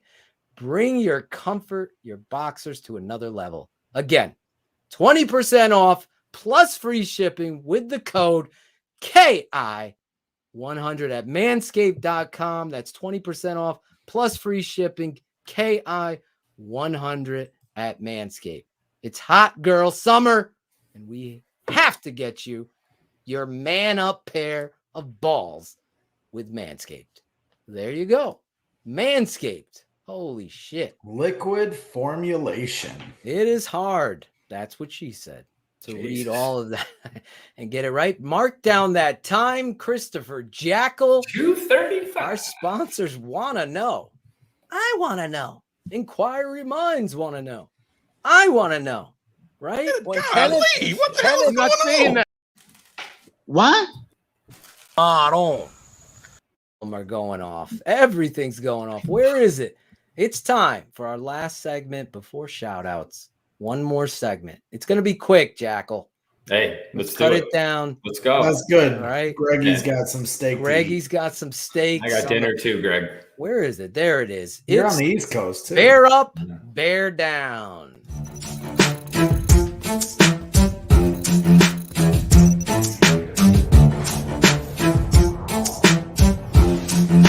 Philatosion, Shayne Marsaw, the Tape Never Lies Network.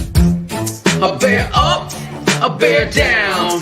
It's Draft Dr. Phil and the smartest man around. A bear up, bear down. It's Draft Dr. Phil and the smartest man around. A bear up, a bear down. It's Draft Dr. Phil and the smartest man around. A bear up, a bear down. It's Draft Dr. Phil and the smartest man around. A bear up. This week, Draft Dr. Phil and Shayne Marsaw, the smartest man. Bear ups and bear downs of the week. There you go. Bear up, bear down. If you're new to the show during the season, every week we give our bear up, which is our good performance. It's the opposite, as I tell cars, of what you say in Chicago. Bear down is positive, right? But on this show, bear up is the positive, bear down is the negative. Chris Jackal, we're putting a different twist on it tonight. Obviously, there's no smartest man around. The only guy we got is Greg Braggs with me tonight, who's done a great job. Thank you for jumping on tonight, Greg. Of course. We'll go through this. We're Jackal's going to ask us. I did it for Cherie. I did it for Cherie. I know you did. I know you did. Just throw up in my mouth a little bit. Speaking of But with Cherie, all that being said, though, yes, we talked about offensive line today, right? We talked about Tevin Jenkins. Yes. And we talked about possibly bringing in a replacement if it becomes an issue.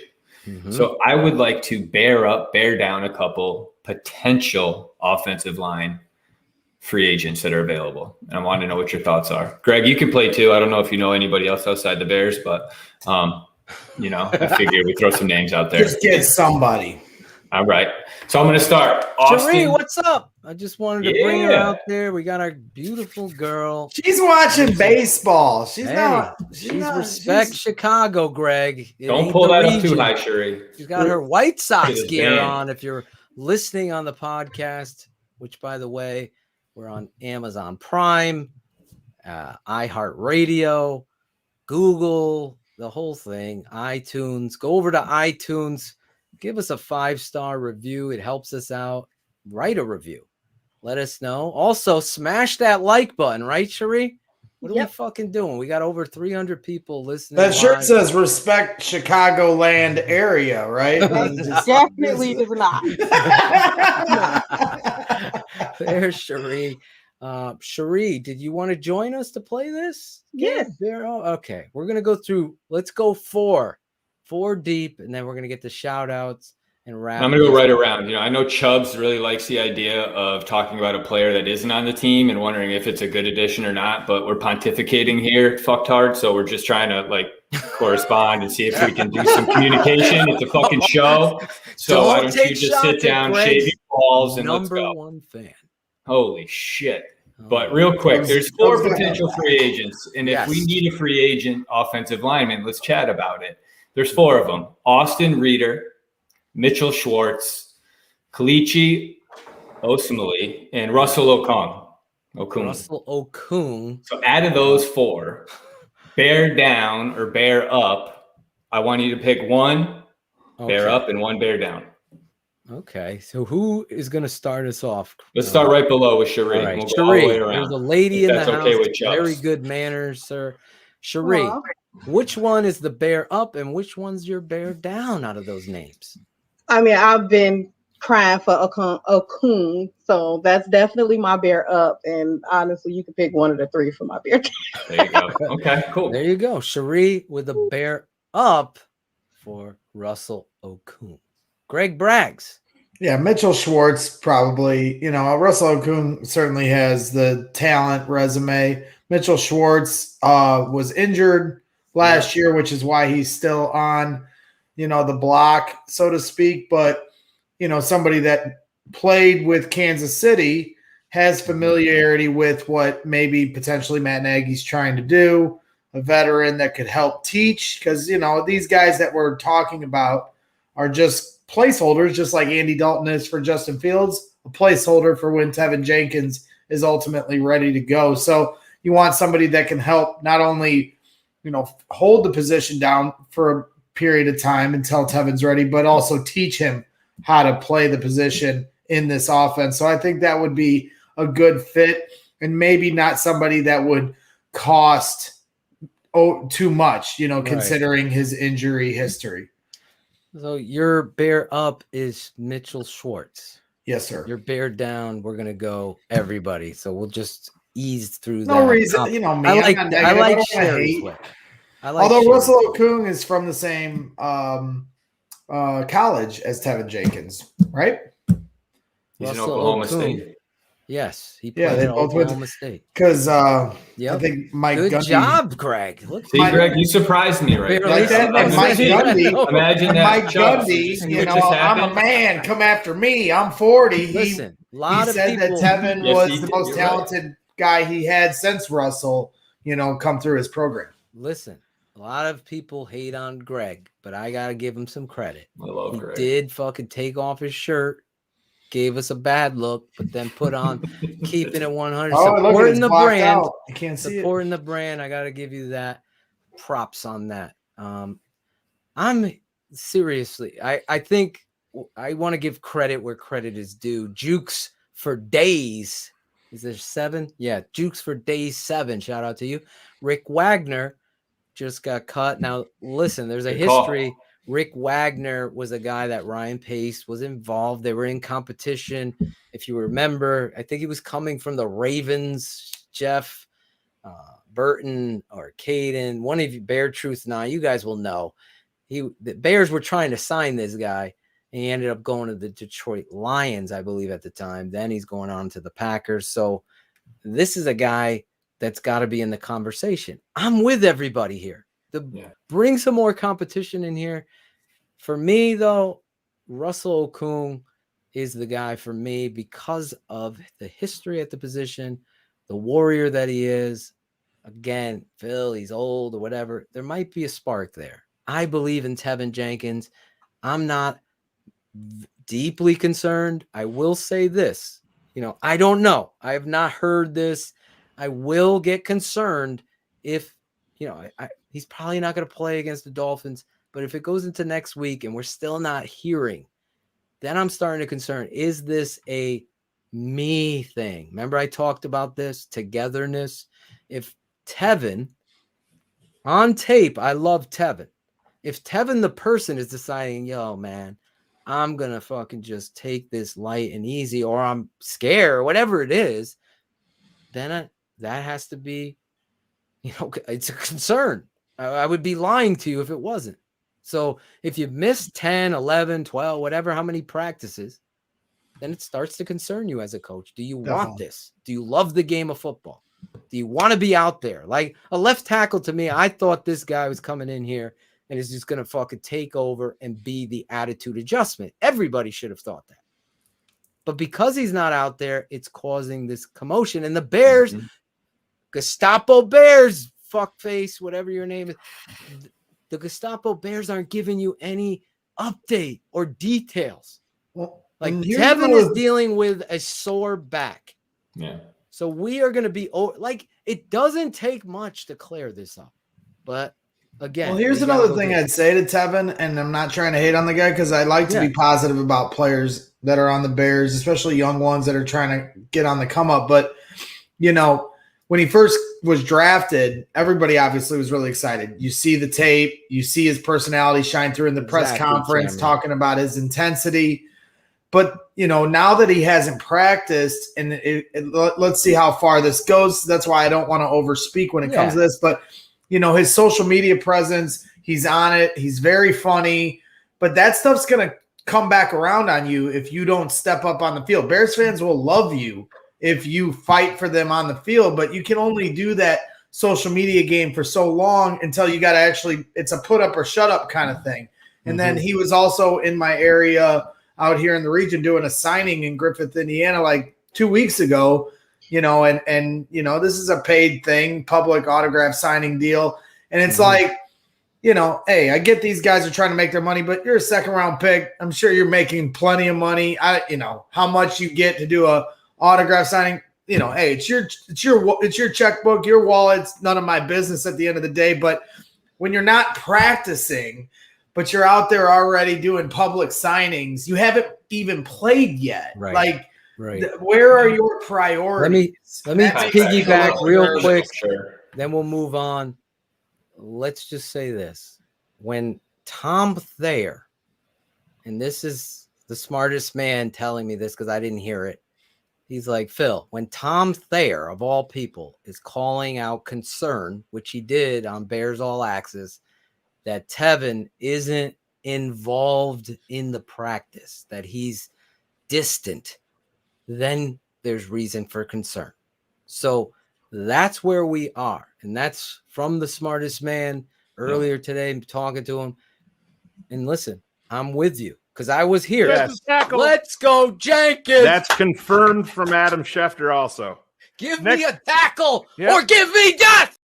That's where we were. Now I'm saying the same motherfucking thing, to be honest. Give me a tackle or give me death, because we got to protect our quarterbacks. And I say that because everyone's focused on Justin. I also want to protect the red rifle, Andy Dalton. So let's go on to the next one. And then one more after that. What do you got? Let's see. So, now you're going to me, and we'll go to Greg and back to Sherry. So we're going to do a little bear up, bear down for the game against the Dolphins. All right. We're looking at quarterback play. Who is going to play the most?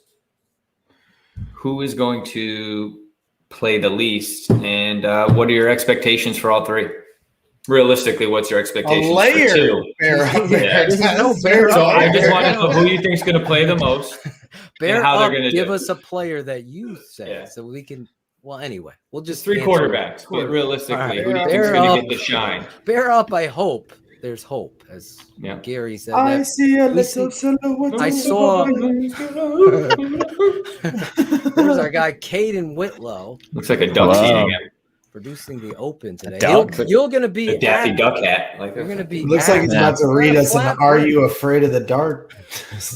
Leave him alone. All right. He's in Steven's closet. I'm going to be upset. We'll go bear up. I'm going to be upset if Justin Fields doesn't get the majority of snaps. I don't give a fuck who's protecting him. Call the plays. Help them protect him. Do full fucking, everybody all in. 7 blocking on fucking 5. Protect your quarterback, but give him reps. That's what I believe you should do.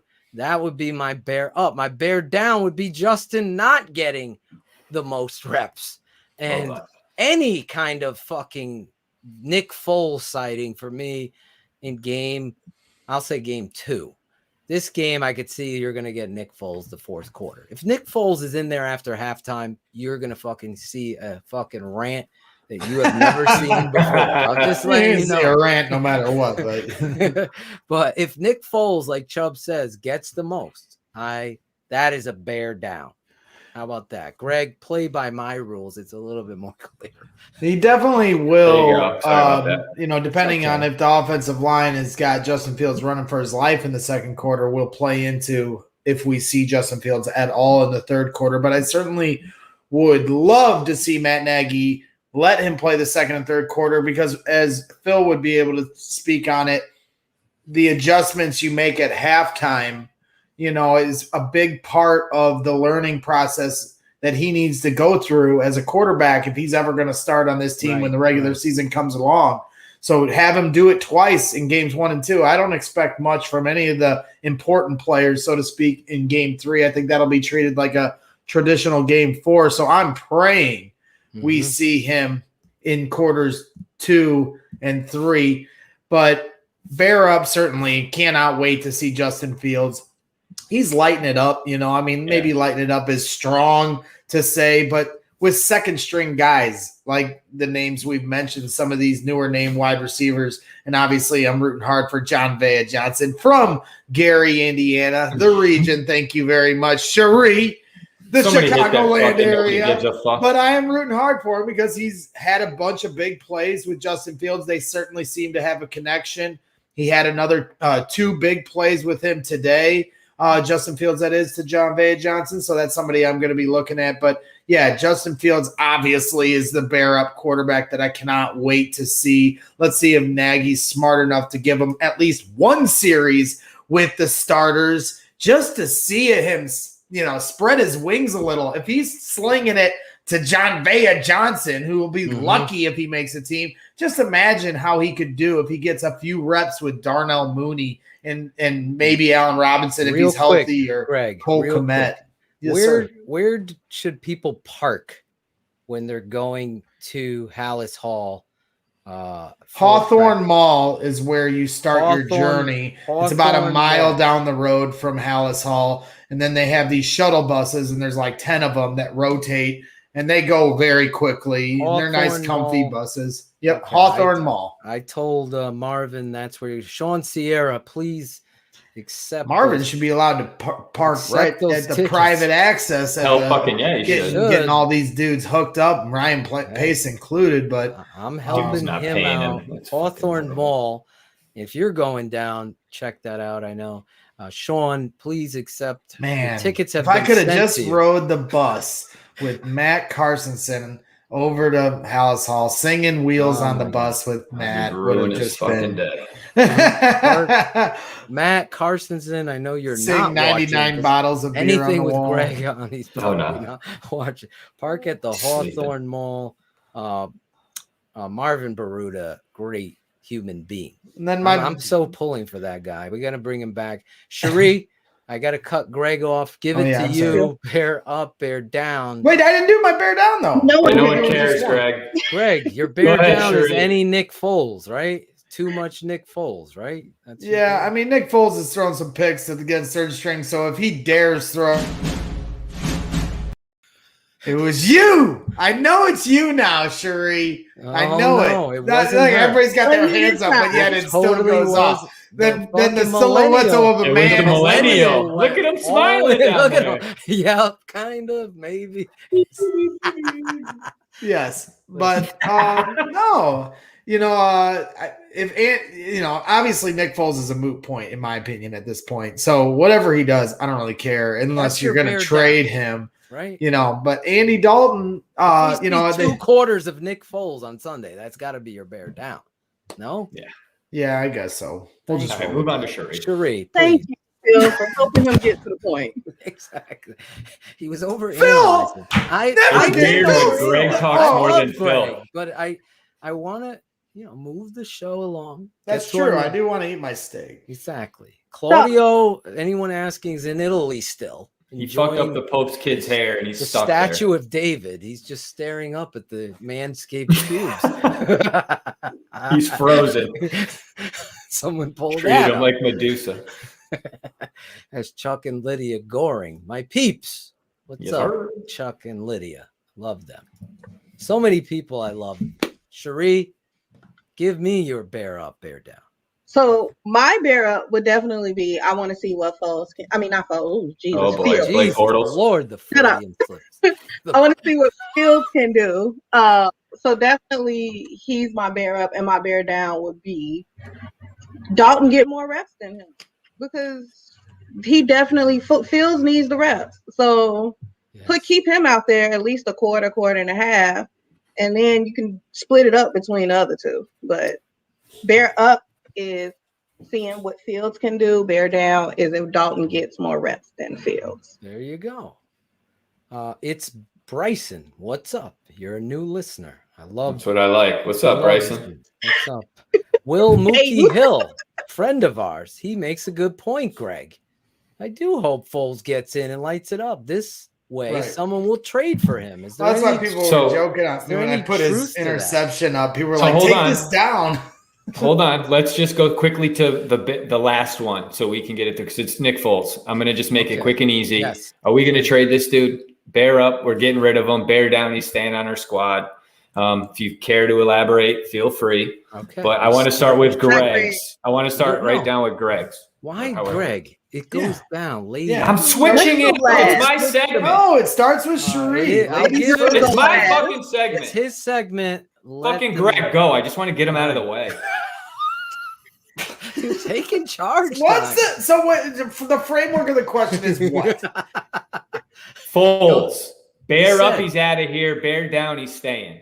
There you go. He's giving you the choice. It's simple. Multiple Dude. choice. 11:30. Get with the fucking this is program. A tough one. I'm gonna say that Foles by the end of the season will be the backup to Justin Fields, and they're gonna trade Andy Dalton at some point. Oh, he's throwing his own bear up into the mix. You're going on the record. Because Andy Dalton will fetch them a solid draft pick when he shows that he's a capable veteran, and some team will have an injury at quarterback that's trying to make the playoffs, and they're not going to go with shit Foles. They're going to want Andy Dalton. And when Justin Fields is ready to be the quarterback one, they'll put Justin in, let Foles be the freaking water carrier, and they'll send Andy Dalton on his way and say, thank you for your service. This could – I like that. This could be – if this happens, I had said to Shayne, I go, if this fucking Greg will never let anybody forget that he was the one who had it. Never. I time-stamped it. Don't worry. Never. He'll tweet about it. Make a shirt about it. Listen, that was bold predictions. Cameron Beige, my boy, is right. I like it, though. That would have been perfect for that. I like it, Greg. Greg's cheating out of the game, but we'll let it slide. Cherie, go to you, then me, and then we're going I'm saying Foles is staying. Yeah, I know. We got it. You, dude. Cheating. You said you cheated because you needed two options. Exactly. It's multiple choice. Where's Barb? He's from the fucking region. There's rust in the water. Even Barb would I don't side know. with this. I know the region. Anyway. Yeah. Go ahead, Cherie. I say we're going to trade Foles. So of she's course, going you know, with bear everything up that here. happened with the Colts, I do think that may be a viable option for them since he has that relationship. So I do think it's possible that we go ahead and trade Foles. Okay. Not release them, trade them. I'm going bear up with Cherie. I believe this is just a matter of this is just semantics now. The Bears are holding him out. The Colts obviously are going to get some reality, a dose of reality, see this situation. I liked Ellinger from Texas. Obviously, that's their starter in the NFL. You remember the 49ers starting the freaking kid from Iowa. What the heck's his name? Beathard. CJ. Beathard. Thank you. Look at my boy from Iowa. I'm a brother. When I was a kid, I rooted for Iowa. That's true. Another story. I think I've told the story, but listen, this CJ Beathard was, overwhelmed with the NFL. Overwhelmed. I believe that's what Ellinger is going to. Sam is going to have to deal with it. They're going to have to do something, the Colts. Although there's that report that came out. I don't know if you today they said they may be ready week one, him and Nelson. Quentin Nelson. I find that hard to believe. I find that a game again. They might be ready. Oh, let's trade him now then. You know what I'm saying? You're going to lower it's a game of poker now. I know from my guy that the Bears are holding on to him and have communications. There you go. One nugget that I could share of trading Nicholas Foles. Yeah, and somebody Andy tell Dalton, Eric Alley, Greg is going to be wrong. I said this last week, so it's not cheating. You're cheating me. You plagiarized? So he stole your tweet? Yeah, he's saying I stole because I I'm not. Who's He's saying I read it from the comments. It's not even true. Who? Eric Alley saying I took his idea. I said this last week already. Shane's already. I will side with. Already. Aaron didn't say it first. Big fucking baby. I'll take my shirt off. Gangsters, what's up, guys? That is the bear up. Called the Cobb Quickie. Hands down the easiest way to butter your corn on the cob on a hot summer day. Yes, it is a hot summer day there, Greg. It's hot here. Let me tell you, I'm sweating in my studio, Chris. We might have to find something. There's a window for an AC. Yeah, we need an AC there, but one that's quiet. Do they have a quiet AC, Millennial Have Boy? Greg's come over there and blow on you, just like, wave a fan on you or something. Just Remember like, that drop for next week. What do you think he's doing it all? How do you think he gets all the fucking Bears games? That dude swallowed more fucking mango than anybody on here. Playoffs? Don't talk about it. Playoffs? Oh, boy. Playoffs. Listen, Bears boy. Hour Live this Saturday. It's going to be amazing. A lot of fun getting back to the game of football. Our guy, Claudio. Smoke weed every day. Claudio will be back. I believe next week he'll make his return with Jackal. How is this going to play itself out? Are we going to have a moderator competition? Sheree? Have them fight to the death. Fight to the death? Whoever charges the cheapest. Never mind. Oh, Jesus Christ. Keep it 100. That's all. Let's go. Keep it at 100. Keep it at 100. You're an ass. You are what? What? Exactly. What? What? What? What? Those three were for Alex H. I wanted him to see our guy, Angelo. Did anyone say Angelo? Yes. Yeah, Angelo is taking a break from TTNL. Next week we'll have an update on Angelo. Will be must-see TV. That's all I could say to you. That being said, everybody, this has been an amazing show. Obviously, if you're just tuning in, the smartest man, Shayne Marsaw, will be back tonight. He took off. A lot of stuff going on with work and everything like that. So given the night off, I'm taking over. It's all about me.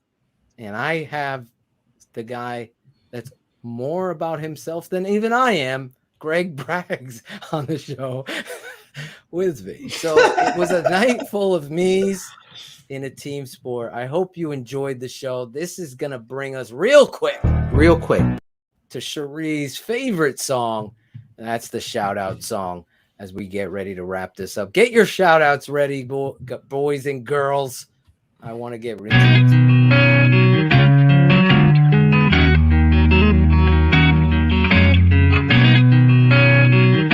Shout out Tape Never Lies. Shout out. I know you hear me, baby. Shout out. I know you see me, baby. Shout out. We gotta holla at you. Keep it 100 crew. Gotta show love too. Shout out. I know you hear me, baby. Shout out. I know you see me, baby. Shout out. We gotta holla at you. Keep it 100 crew. Gotta show love too. From the fans in the stands to the follows on the gram. Thanks for your support, showing love in the DM.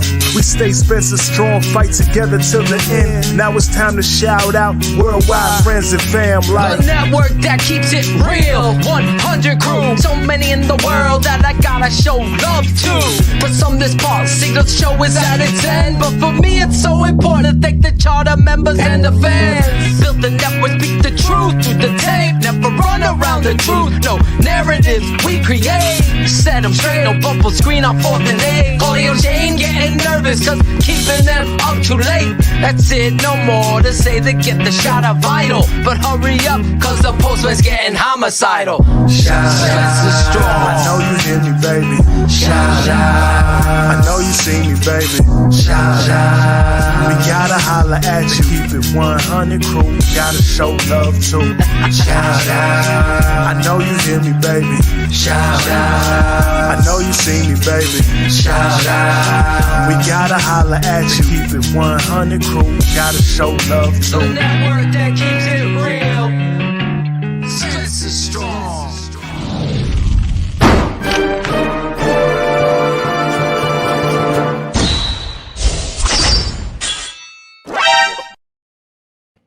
Everything original here at the best network, covering football, the draft, free agency, and the Chicago Bears as we kick off this preseason. We got a lot of stuff that we did tonight, a lot of things. Obviously, I didn't have any time to put our shout-out music in the background. I forgot to tell you guys, so that's my fault. So we're just going to do it raw and real. We're going to start off with our favorite producer, Cherie, Lady Bear, as you're known all over the world, really. You have a lot of fans. I'm your fan. My wife's your fan. You're part of this family here. We don't just talk about it. You know, it's about being about it. So who do you want to shout out, Cherie? Well, of course, I got to shout out the guy that's not here, the smartest man. Absolutely. Big shoes to fill, and Greg did not. Nope. But just want to give him a shout out and know that, you know, we're here. You know, ready for him to come back, because Greg, we can't do Greg another week. Oh, come on now. These nipples really elevate the show. We can't do that another week. You got a new OnlyFans. New hairstyle. I'm feeling it. You got your White Sox gear on. I'm not feeling My boy Sean here is a big White Sox fan, so you got to be excited about your socks. So Of course I am, especially after that sweet. Talking smack. I don't know what you're talking Lady about. Bear is the bomb. Facebook thank user, you. go over there. Make sure Chris isn't doing his job. Jackal, reminding fans, please do this for Shayne. He hates this more than anybody. Go StreamYard.com /Facebook and accept so we can see who What's Up Guys is. We can't see you. So if you're on the show, sometimes you got to go back and do it again. I did the Manscaped read, but I also got to remind you about TTNL swag. Look at Greg Bragg's t-shirt right there. One of many items that you can rock and support this network. It really, truly means a lot to us. Cherie, sorry, little business. I forgot. Okay. Any other shout outs? Yes, I wanted to finish saying, Shayne, we love you. We miss you. Can't wait to have you back. I also want to shout out Cars. He hasn't been here. Shout out to Berlissimo. I mean, everybody been going through stuff. So I want to shout out all you guys that have been dealing with your own things, and just knowing that I've tried to reach out to people individually. I'm keeping y'all in prayer, positive vibes I'm sending. So just shout out to everybody going through something and still pushing through. Oh, my God. I only read through the tea leaves. This is my boy, Lemuel Stinson, the former Bear. What's up, guy? What's up, Lemuel? Gotta have Lemuel back on the show. Absolutely. And Lemuel, you gotta watch those DBs. My boy, 22. We didn't get into that part of the depth chart. Maybe it was tomorrow, on the list. It was on maybe the list. we'll be in a live show, but I'll tell you this cheat sheet. I'm whispering. Vildor's number 1 on the depth chart. Yes, he is. Yes, you heard that from TTNL. If you're a patron, Justin Fields is the pick. Anyway, my boy Lemuel Stinson, I love that guy. He's family. Anyway, Caden Whitlow, the millennial from Iowa. Caden's mom got it going on. Oh, boy. According to sources. Caden, you have any shout-outs? I'll shout out Shayne first. You know, sucks he couldn't be on tonight. Hope he's doing good. Shout out Jackal. My man. Jackal. Yeah, just Jackal. That's right. My fucking brother. I love it, Caden. And I don't pick up How much you paying for that? Jesus. Not at all. See what happens when you're a genuine nice person, Greg? I'll shout out Phil, Cherie. What, Greg Braggs? What? Yeah, pretty much. In the chat. Motherfucker, you just got here. What? Sorry, Greg. Sorry. Caden's fitting right in. Like I said, he got that cars tutorial. Okay, you have now joined the Tape Never Lies. This is how you fuck with Bragg. Step 1. Yeah, he sent it over a few weeks ago. There is a memo there. There is a memo. I See what happens when you're part of the TTNL family, guys. Let's see it. Yeah. There you go. You shouted out everybody on the panel here. Is there Except for anybody else Greg. you wanted to shout out besides Greg? Is there anybody else? I think that's good. All right. Thanks everyone in the chat. God bless the chat. The 100 crew has been on fire tonight. Greg Braggs Jr. stepping in for the smartest man tonight. Really bringing your flavor and your honesty. I know you get a lot of shit. Most of it's deserving. I can take it. Yes, you can. You got thick skin. You definitely a lot do. of people, I've said it before, and people are like, stop fucking kissing. And Shayne gets all upset with me because I get nervous. I'm like, all right, enough's enough breaking on Greg. Fucking guy's doing his thing. He's got to self-promote. That's part of the business. And that's what I want to see you do. He's obviously got his own brand, but he's a part of this family. Even if he fucking sells out and goes on. Ryan Pace knows his name, Phil. Ryan, he told us tonight. Ryan Pace knows his name. He does. He knows his I'm name. gonna tell him that Chris Jackel's an asshole the next time I talk to him. It's totally fine. You know what? I probably tweeted that out to him at one point. So, we're in good space here. You got mad love from Michael Kinder in Japan. All right. Greg, do you have a shout out? Yeah, of course I got to shout out the man that I'm sitting in the seat for, Shayne, the money man, Marsaw, the smartest man. Obviously, as Jackal so eloquently pointed out, big shoes to fill, and I would never even dare attempt to try to fill him completely because he is the yin to Phil's yang, and those two are a dynamo when it comes to podcasting, entertainment, and just straight true brotherhood. These two are thick as thieves, and I will never be able to compare to what Shayne and Phil are, not just, on a show, but just in general. I mean, we have a lot of conversations in private, and these two together are as good as it gets. And I am just honored to be friends with both of them. It's been a lot of fun these last few years, getting to know these guys. And so, yeah, it was fun to sit in for him and be the reliever for a night. I hope I stood up for the people in the chat because I know you guys have high expectations for this show. I brought you as best as I could.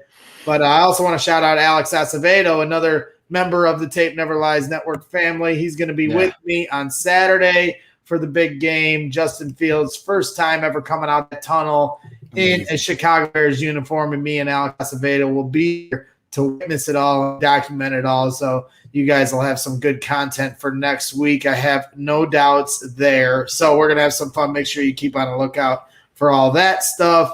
And just shout out to everybody here at the Tape Never Lies Network. Appreciate you guys always having me here. Obviously I'm always one phone call away and always here to support what you guys are trying to do. And I appreciate all the support coming back my way, even if it involves a little shit coming from the gang. I can take it. I love you guys. Good sport, Greg. And didn't wear a deep V-neck today. He wore a shirt that actually, we're twins today. Look at twinning. You're winning and twinning. He's only one call away. That's it's right. Another Greg. Greg, I get you some sock stuff so we can be twins. That's okay. I will pass. That Southside shit is Thank awful. you, Greg. Greg, seriously. Watch Great it. job tonight. I always have fun with this guy. I mean, every time I talk to him, whether he's ordering Taco Bell, his cheesy gordita crunch, or ordering Jenny to take care of the kid or change a diaper. That's right. You are a friend. And I appreciate you And jumping if I on. had to, he may not be watching because he's probably fast asleep on a hospital bed right now. But my good friend Kyle Lilly, he's one of my best friends in the world. He's going to have brain surgery tomorrow. So that's very serious stuff. And, I know he's going to come out of it good and everything in that regard. But, until then, he's in my thoughts right now. And he's in a hospital bed getting ready to have to go under the knife tomorrow. So that has to be my final shout out is to my good friend Kyle. And And I want you to heal up quick so we can get back to bullshitting and throwing bags, my good friend. There you go. Beautiful. Greg, again, thank you. Jumping on, having a lot of fun. You really did a great job here tonight. Christopher Jackal, your shout-outs, brother. I'm going to keep it quick and easy. I'm going to, in Shayne not being here today, it's going to be shouting out Shayne, thinking about everybody else. I've said this before, guys, during shout outs, spread positivity and love. If you haven't talked to somebody, reach out to them. If you never know what someone's going through, that's what good people do, so Brags, hopefully you can start doing that tomorrow. But in reality, I'll reach out to spread, send love to your boy, Kyle. I hope everything goes well tomorrow. For sure. And we're a family here, and that's extremely important. And so shout out to everybody, and I just hope everybody can get through the weekend. And like Cherie said, to bounce off of that, Barlissimo getting on the mend. I know Cars has been going through some stuff personally as well. Yeah. I mean, these guys, this is what it's all about. We all have, trials and tribulations we got to grind through. That's part of life. But that's what friendship, brotherhood, and unity is all about. When they say it takes a village, that's what that embodies, is everybody coming together to get through life. It's not, sometimes it's fun. You go to Bears games, and sometimes you got to deal with the bullshit. So, that's a part of it. But when you do it together, it makes it that much easier. Pick your boy up. Yeah, you always got to pick your boy up. I'm trying to find. Or girl. Sorry, Cherie. Strong stuff, and I can't find it. There it is. Jeez. Doing all your jobs tonight. Dude, we're all in deep thought right now, Phil. Come on, I know. buddy. You're in deep thought. Really well said, Greg, even though you already did your shout-out. Yeah. Jump back in. Double shout-out. Nice work, though, Greg. Like and subscribe. Well said, hit the bell. I don't do this or say this enough. I'll pick that booger, Greg. Did I? I don't even know. I might have just had an itch. I had one. I was Oh, breaking his chops the other. I won't say anything. Anyway, listen, like and subscribe. Let other people's know. Like our guy says, be a friend, tell a friend. That's Christopher Jackal. Also, get over there to the swag shop. Performance over politics. Greg's shirt, keeping it 100. Support the brand. We really appreciate it. If you're going to the game on Saturday, rock some TTNL swag, shoot a video, give us your thoughts. I promise you, I think you should pay attention to that bell. There might be a surprise pop-up show or something. Again, I want to end this show and thank you, Greg, Chris Jackal, Cherie, for producing and then jumping on. We always just throw Cherie right on stage. Whether she's ready or not. Her mom must love that. Love that about us. I want to shout out your mom. Tell her I was asking for her. I definitely will. She'll be wearing her draft Dr. Phil shirt. So. Oh, shit. Oh, all right. There you go, Greg. Is it like one of those oversized shirts like you wear to sleep, or is it like just like something you wear like a walking around shirt? Her to oversized one for her to sleep in. Just trying to paint an imagery for Shayne when he listens to this later. There you go. Aiden's mom probably is rocking one. And we all got those pictures, so don't worry. Bear Truth 9, you don't get a shout out. You turned on me like Cherie. See Caden's mom, for God's sake. Greg, I was never on your side. It's a surprise. Why? You've been infected. Your mind. All right, Greg. I don't want. Someone turn Greg's mic off. Yes, I don't want to mute him. I want this to be a positive show. Shout out, Jones. I want to shout out everybody. Greg. Shout out, Jones. Yes, I want to shout out, Marvin Baruta for coming on, really experiencing what he does, how he came about it, and doing everything for this network. That moment for me was worth it. Him saying, listen, I get asked to do a lot of podcasts. I wanted to do this one. It meant a lot to me. Yeah. And then to be able to give him the ticket. And again, we were going to do a game, but that really worked out. So I want to shout him out. And again, everybody here talking about our guy, the smartest man, shout him out, not being on the show, tonight, and being a part of him, missing him. Greg can never fill his shoes. You're 100%. Fill one of them. Shayne's a big guy. Greg has no idea how What tall. shoe does Shayne wear? I think Is it's he like 6'6"? 14. He's almost 3? 6'5". It's crazy. He's You got 6'4" Shayne, and then Jesus. in cars. Cars who is Shane pointed So out to me is wait, you and 6'4". Shayne are like Danny DeVito and Arnold Schwarzenegger and you haven't twins? seen the pictures of us? Yeah. I've never seen you two standing next to each other. Standing next to Everything's each other. edited. Our guy Chris Sandlin took a picture of our first meeting. Maybe we'll have to put that up. I think I've actually seen that photo. He's way over me. I did not. Yeah. Holy shit. Yeah. That's a what? Yeah. I'm 5'7", he's 6'4". Fit that giant heart of his in that body. You can't do the math. So shout out to Shayne. He'll be back. My wife, all the people in the chat. I had so much I wanted to get into, but really, again, pay attention to the bell. Set the bell. Probably pop up. I got all of these guys going out to camp tomorrow. Sean Sierra, Ivan Vargas, Matt Carstensen, and obviously Marvin Baruda going over there to check out. Hopefully, as Greg said, Greg also is a weatherman. And it looks like there's clear skies tomorrow at Hallis Hall. They won't pull the Gestapo. It's going to be warm. Pull the Gestapo. I want to shout out Frontier Cable and Internet, who came out here, and now there'll never be an issue with my internet again. 1,000 up and 1,000 down. Yes. Holy shit, dude. You're jealous of me? You should be. That's what I got. I petitioned. Do you really? Yeah. Yeah. So Oh, I am in a new eat world. that, Phil. That's what Caden just said. His hot mom says, I get better internet than you. Because you know he ain't paying for it.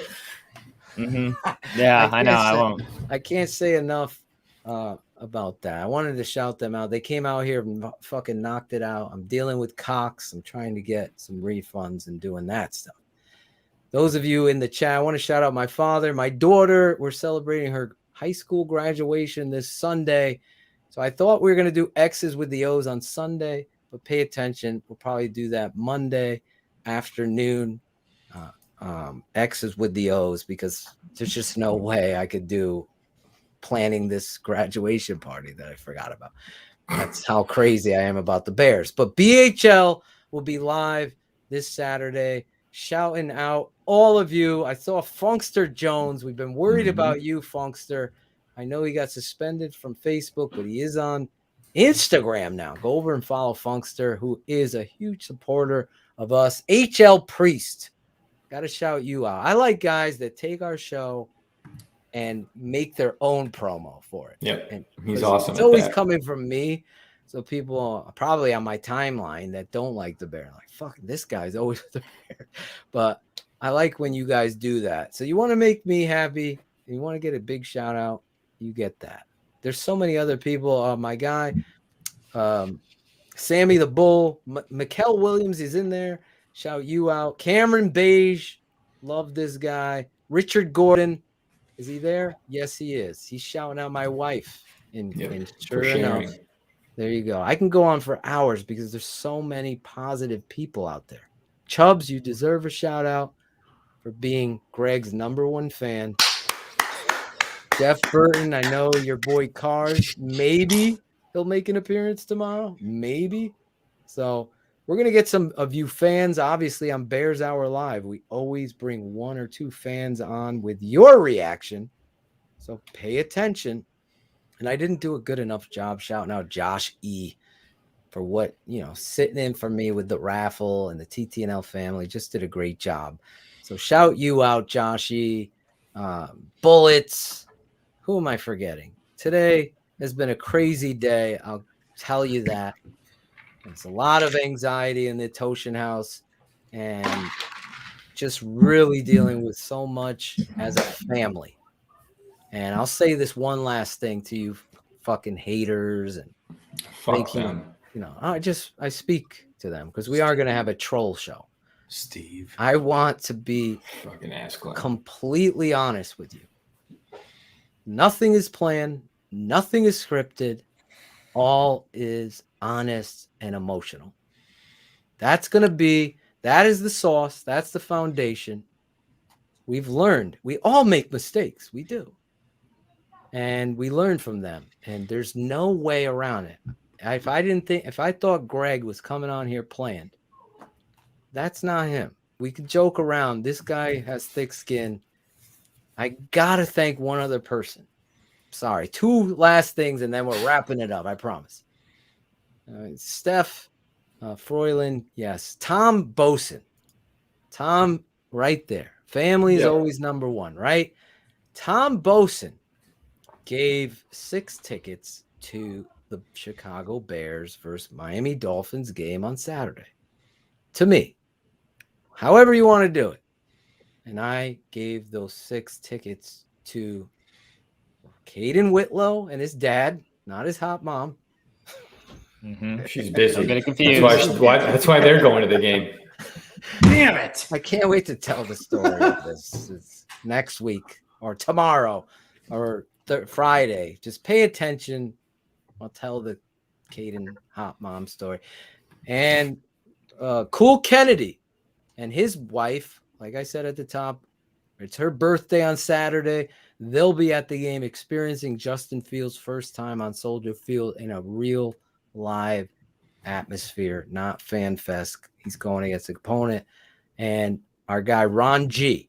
And Ron G is our new producer here who has produced some of these great, the X's with the O's thing and the BHL thing that I'm going to end the show with, the promo to get you ready for Saturday. So I want to thank all of you. Tom, thank you for giving me those tickets. And Ron, Cool Kennedy, and Caden, you 3 have really stepped up and helped me in the production of this show. I saw Logan Frost say, wow, that's really good. Oh, it's a really good production, really good producing. Well, that was Ron G. And that being said, we'll see you all next week on this show, Keepin' It 100. Pay attention. Hit the like button. Share the show like HL Priest. Share it. Come on. Jones. Let people know this is the place. As Greg, as Tom Boson said, family first. This is a family. I will call you out. I will call you out if you're hating or taking shots that are unnecessary or you have a shitty opinion. But that's what family does. So God bless you. Always. One last thing. Keeping it 100. I came up with this thing off the top of my head. I told Chris Jackal. I was on the treadmill, keeping it 100 push-ups to fuck cancer. I'm doing it every day. I did 50 push-ups. I got 3 minutes to do 25 more. So I'm going to do them.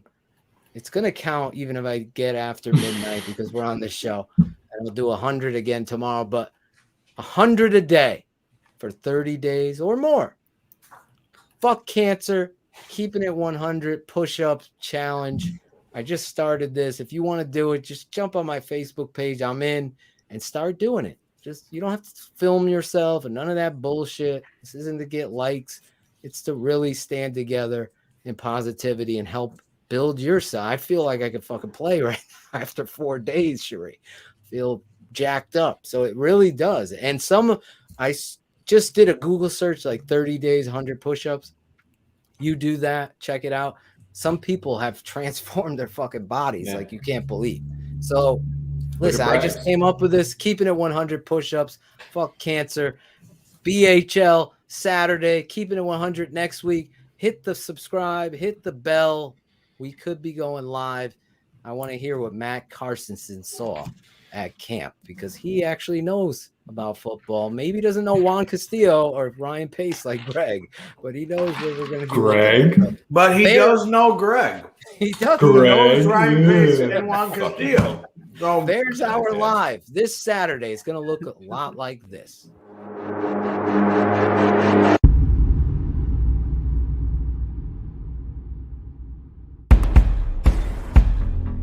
And you keep allowing a team that's less than you in the game, that's a showcase of you not being prepared, not being attacking, not having the aggressiveness and the attitude to say we are better than you and we are going to beat you. And not only did it not happen at home, it happened in a dramatic fashion and showcase of everything we've talked about for weeks. You're up by 10 points. You come out of the halftime and you're in the Arena League again. What more does 32 have to do? What does he have to do? Phil, I almost thought it was a joke when we were talking at halftime. I'm like, well, at this point, we saw David Montgomery house the 80-yarder. He needed that. He needed it. But we talked about it at halftime. If you're a patron, go back and listen to the halftime show. We said he's going to be removed from the game plan. People are not going to be motivated by little taps. You have to make them accountable. When you put that much into it, you don't let down. And the guy next to you says, you son of a bitch, you better block. That's what happens. That's when you have a real good team.